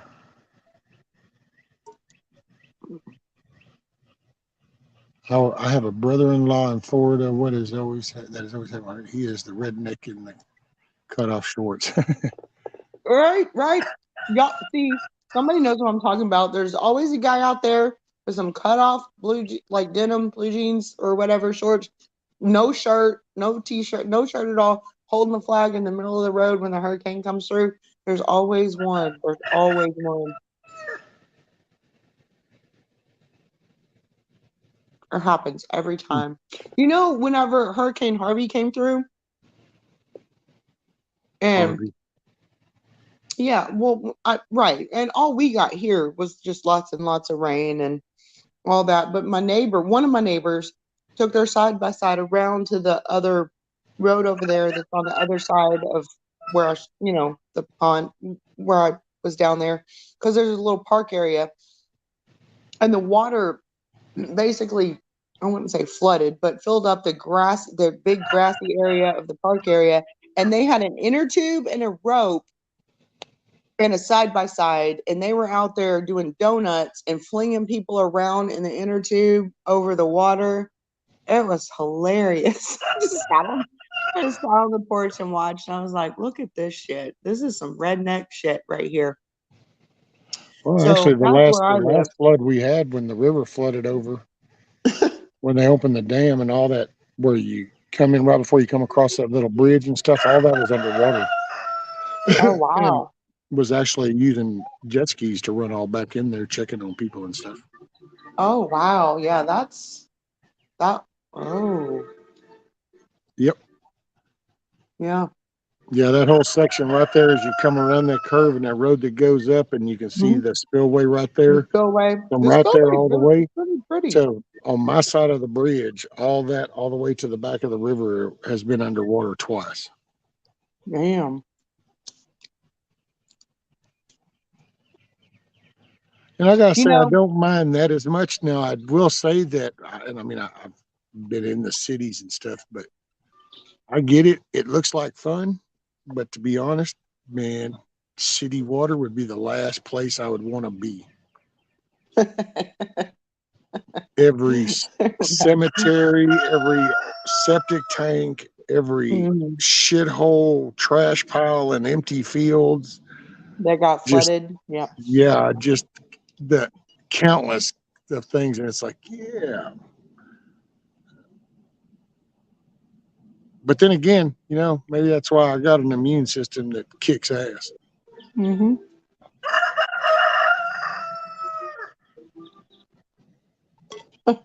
Cars aren't as delicate. Oh, no. Y'all are fucking me up. Sometimes the trim is nicer. Huckleberry's got redneck games. Yep. Redneck games. That's better than reindeer games. Shit, yeah, man. Growing up, we'd get off in them rice fields, dude. You could take like an old hood or some shit, get Mm-hmm. behind a Oh, truck, and that was the boy. You could go skiing. I was gonna say, you take the ski rope off the boat, and somebody attaches that to the tailgate, or not the tailgate, the Shit ball it and of get the it. truck, and you have a handle that has a soft grip and everything. You know what I mean, like the ski handles, and you can sit on a disc or a trash can lid or something. Man, Hell yeah. that was so much fun. Okay, now I'm showing my age. Or the craziness. I don't do that anymore because it hurts too much now and it takes too much recovery time. So I don't do those things anymore. Mostly, the last thing I did was a backflip off a tree that I had to climb over the river in New Braunfels, and I got a citation for it and I had to pay like $275 for a ticket. But whatever. Seriously, I did twice. I jumped off a bridge once and had to pay a ticket, and then I jumped and I did a backflip off a tree. It was great. I don't know if I'd do that anymore though. Not that it hurt, because you're falling in water. It doesn't hurt, but I don't A lot, know. but see, and it's been changing because I remember after we met, I'm and I used to stupid. take her down to where we used to go swimming as a kid Mm-hmm. down there on the Lower Natchez Mm. Valley Authority Canal, Mm-hmm. and you could shoot the flames. And went to go down there. I don't know. I think it's probably been about 20, 25 years ago now. And all of a sudden, there's fences up, and it's like, no, nobody swims there. Oh Can't yeah. swim there no more. And it was like, wow. See, this is what's wrong, man. Kids need a childhood. You got to go out there. You got to climb a tree. You got to fall. Go down to the yard. Get your gas put on. Everybody can sign it. Yep, this is how it works. See, it's just life. Everybody can sign it. Well, even here, it's funny. This pond in this neighborhood, it used to have pier like on the north side by the dam where it's deeper. There was a pier on both sides, and this is where what everybody. There's three ponds in this neighborhood, and everybody refers to this one as the swim lake. And there used to be piers, and everybody ran and jumped off me when I was an adult with my kids. All the kids did that. And last time I was down there was a couple of years ago, and my daughter and grandsons wanted to go chill and hang out. And I went down there with them, and we were floating in some, inner tubes or whatever. And I started talking because, well, I talked to everybody, but this big group of people, lots of people were down there. But this one dude, he was a little older than me, and he was like, "We're the ones that put up that tree swing in the neighborhood. It's not a HOA here, but they are in charge of the dams and the parks. But that board, the board members kept taking the swing down, and this dude kept putting the tree swing back up, and they took it down and he put it back up, and they took it down and he put it back up, and he was like, "This is what we did when we were kids, and our kids are going to do the same thing." And I'm like, "Hell yeah!" you know. So we have those kind of people. At least some of those kind of people in the neighborhood were a little bit rebellious, I guess. You know, like we Yeah. don't want to play along with their new rules. We're like, hell yeah, let the kids swing out of the tree. We all did that when we were kids in the river, San Jacinto River. Well, I Oh grew up yeah. in Sheldon. Yeah, like north of Channelview. We were on the San Jacinto River all the time, swinging off the tree, the rope swings, and jumping in. Talk about some stupid shit. We did some stupid shit when we were kids, but we survived. I mean, well, those of us that survived, I guess, you know. I don't know if it was so damn stupid anymore though, because hell, it made us a hell of a lot stronger than what the hell's around now. That's what I'm saying. Those of us that survived all that, we're still here. It's fine. It's fine. Ooh wee. Mm. Mm. Oh, good Lord. And skiing in the Oh San yeah. Jacinto River? Oh, No, well, I used to love skiing on Rayburn. That was actually where I learned to ski as a kid, a little kid. And it was actually funny because my Sam grandpa Rayburn. took me outside in a Glastron boat Mm-hmm. and Mm-hmm. got in that water. He Mm-hmm. told me how to do everything. And so I worked and I got up for a moment and fell face down and then he proceeded to doing donuts and he kept waiting for me to let go of the rope and I wouldn't let go of the rope because he never told me about that part, that when you fall down, just let go and I'll come back and get you. He never said that part. So I didn't let go of the damn rope. Finally, he Oh, stopped the boat. And then whenever I stopped bobbing and weaving and the boat stopped, he said, let go of the rope. And I was like, oh, and I let go of the rope. And then he swung oh, around and got me. you know what? That is so funny. It was actually on Lake Livingston on the dam side, the south side of Lake Livingston when I learned how to ski. But the same shit happened to me. I was like 6 or 7 years old. And my uncle and my uncle was driving the boat. No, actually, I think my uncle was in the water with me. And my aunt was driving the boat. And they taught me and all of my cousins how to ski. But the exact same thing happened to me. They were like, hey, okay, this is what you do. You do this, you do that. This is what's going to happen and all that. Nobody ever tells you when you first go to let go of that rope. Man, the minute I came in, I'm out, and I was up for a good long while. I popped right up because I was little and skinny and whatever. I was like tiny. I popped right up and I went along, and then the school of shad or whatever came by, and they were all jumping. I mean, I was going through a school of shad, and so they were jumping and hitting me, and I was freaking out. And I kind of went out of my skis and I hung on to the rope, planted face first, just like you said, and I hung on for way too long. Why do they never? That should be the first rule. That should be like rule number one when you're teaching a kid how to ski. If you come out of your skis or hit the water, let go. Right. Let Yeah. go. That's my grandpa failed to tell me that part. Yep, me too. Same thing. But My after that, uncle. I was good. So then actually, man, I love skiing. Used to Mm-hmm. love slalom skiing. Matter of fact, back here, one of the little lakes that we got on the back over here used to have a ramp out there, and that you could Oh, go around and you could jump that ramp and shit. oh, that's awesome. And wakeboarding, like wakeboard. I mean, See, I never really no, got into it, but no, then my size, it was always that was damn difficult. That's why I like skiing. no, wakeboarding was fun because you'd hit that, you'd like lean one way and you'd go Oh and yeah, jump the wake on the outside, and you could do flips and you could do turns and you could turn around and put it behind uh, your back and do a whole entire. Oh man, that shit was fun. Huckleberry said, he goes, and then there's some of y'all that were never grabbed by the arm and spanked in a circle, and it shows. Oh yeah, no, I was. Yeah, you just run around and go in the whole circle. Actually, Oh hell, we had Loose a Man said he weeping. found the Hot Wheels track that his mom used on his ass. There you go. I was gonna Well, say we there's had a weeping willow tree in the backyard. My mom would make me go cut a branch off the damn weeping willow tree. yeah, buddy. Ooh, You're one of them that wrap around. ooh. They No, we had mold to a fit. huh? Mm, Should I text the ball arrow on the box? sure, sure. Go out there in the yard and test it. Test away, son. Test away. See, grandkids, they're the best. He's got his own. Tiger said, Huckleberry, I learned real quick to throw my brother in front of me and make my escape. Well, that works, but I was the baby of the family, so I didn't have anybody to throw in front of me. I feel like I was the one that got thrown. I was the young one. You were the guinea pig. Yep, that was it. That's fine. It, you know,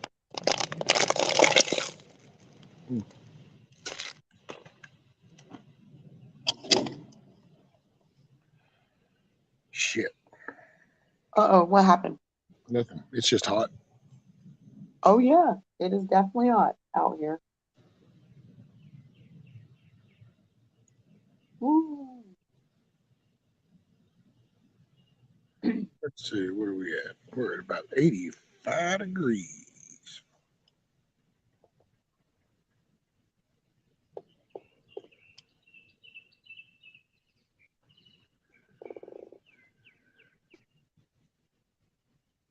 Oh, TJ was the middle of 5.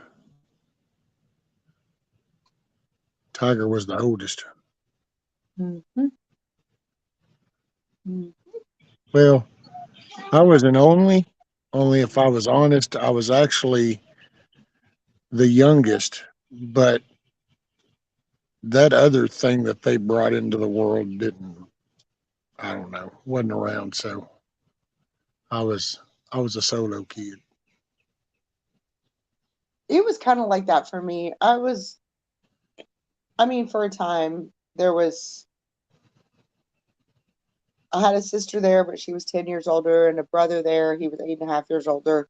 But when they got to be teenagers, they moved out. So then I basically, the rest of the time was pretty much on my own because I was the baby. I was the last one left at home. So I sort of grew up partially as an only child. Well, an only child in the house. But I did have older siblings.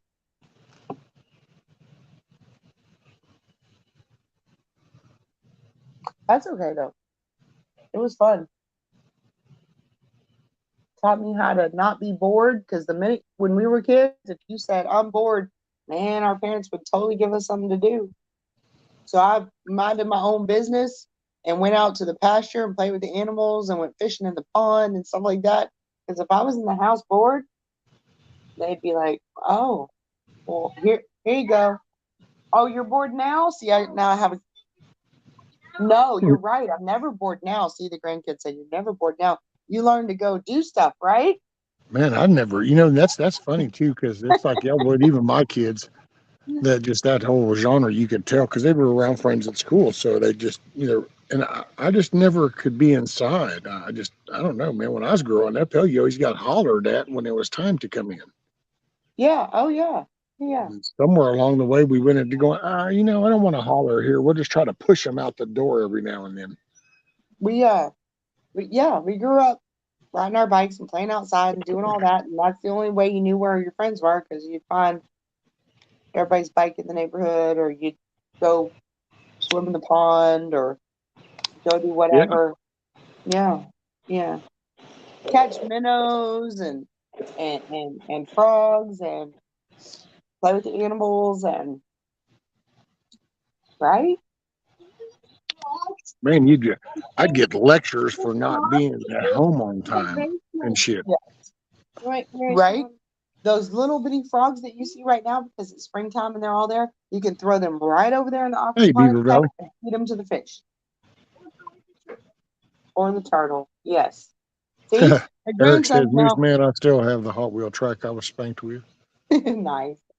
My grandson is now going out to find little baby frogs to feed to the turtle and the fish. Oh. Tiger says we actually got our water running from our IBC tote this weekend. So as long as there is water in the IBC, we have running water. Hell yeah. Yeah, There you yeah. go, Tiger. They went to their country property this Yeah. weekend. Yeah. Yeah. That's cool. Hell yeah.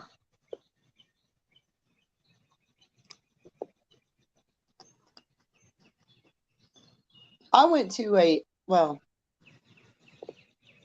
Saturday we hung out at Mom's, cooked a brisket, 2 briskets and a pork butt while we were grilling steaks and making baked potatoes and salad. But we cooked the 2 briskets and the pork butt to take to a birthday party on Jeremy's side of the family on Sunday. And so we brought the barbecue, and the neighbors, Jeremy's aunt, we went to Jeremy's aunt and uncle's house, and they had neighbors there that cooked 60 pounds of crawfish, and the neighbors are actually from Louisiana, and that was really good crawfish. And they hired live entertainment, and there was a swimming pool. I mean, it was fun. And then yesterday, my daughter and son-in-law came over with the grandkids, and we sat around and played 42 and hung out and ordered pizza. So it was a heck of a busy weekend for us, but fun, very fun, lots of fun. Well, dang, And D-Dog, I would send you the link, but I'm fixing to hop off. My battery on this tablet's getting low, and I've already been on for 3 hours. So. oh, yep, I'm surprised you were on this long. I was only going to come up for like an hour or whatever. All right, well, I'll go. Okay. I'll go, and I'm going to go catch frogs with the little, and There you go. and I will see you guys soon. Yes, ma'am. Well, thanks for hopping in, Nikki. Well, thank you. Thank you for letting me. I will see you holler guys at you soon. later. Yes, ma'am. Okay. Yes, sir. Well, I'll see you in like, I don't know, a week and a half. Woo. Definitely, for sure. All right. All right. See you later. Bye, everybody. All right. Have a good one. Bye, Nikki. Yeah, sorry, D-Dog. If I'd have thought, if you want, I'll send you a link. Just send it. I just try not to bug nobody. So, but yeah, because you were definitely more than welcome to come up. But yeah, it's been right at 3 hours, so I guess I'm probably going to call it.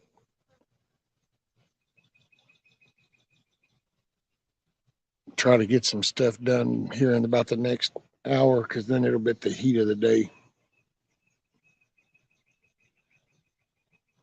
Try to get some of them pads. I still got them about 6 little pads to load in that cart and move over. But yeah, had to finish processing a dozen ducks. Oh, there you go. Hell yeah. Well, yeah, and I don't know. I'll try to get on in the morning. Trying to get in the mood, man. I don't know. It's nothing about this. It's just, I don't know. I do stuff and then I feel like mortal shit. Oh, wow, TJ, that would be cool. A fresh loaf of bread. Man, I got the heavy cream. I got the yeast things and non-yeast or whatever rising, and got the flour, but I don't know. I got to just try it out, I guess. But Tiger, okay, got to go. Y'all glad I caught you. Risky. Have a wonderful day. Hey, make your day a great day. You know what, everybody? Make your day a great day. Choice is up to you. You're in the driver's seat. You can make the day however you want to view it. And yeah, I might go ahead and end this. Where's my little song? Whoa, went too far on that one. Hey, looky there. All right, everybody. Make your day a good day. Ain't, try not to stress on a lot of this major shit going down. Just try to get shit in the home in order. I'll probably holler at y'all tomorrow. Appreciate everybody.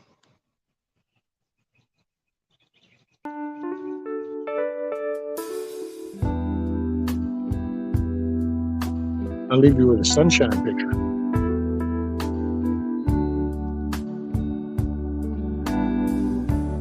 Thank you, I'm okay, I guess.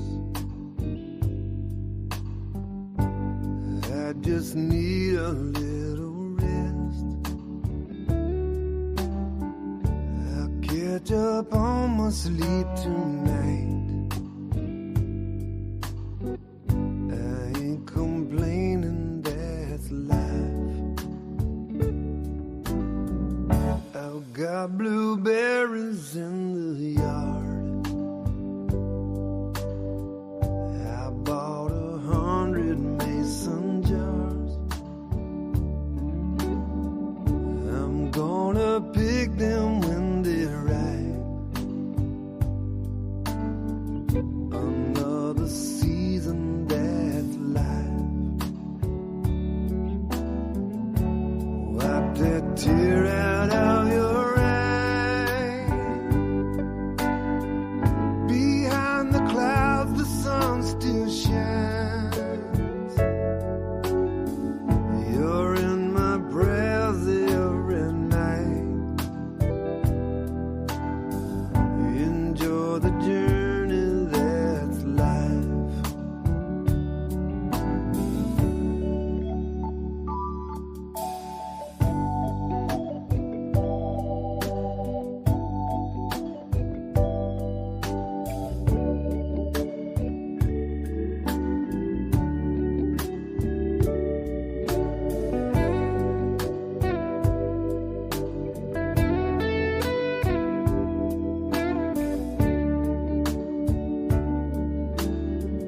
There's a touch of fall in the wind.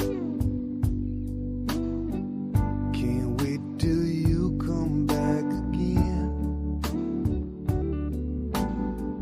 You're the brightest star in my sky. Wish you could stay, that's life. I know it's time for you to go.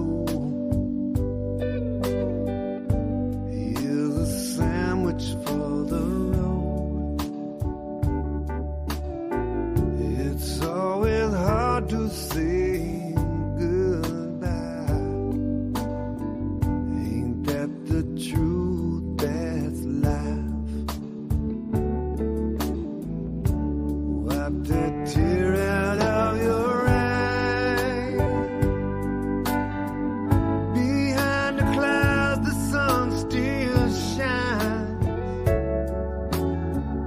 You're in my prayers every night. Enjoy the journey, that's life.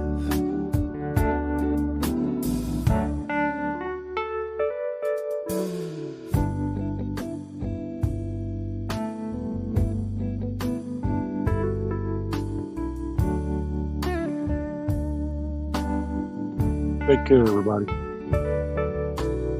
Make your day a good day. I appreciate you being here and hanging out.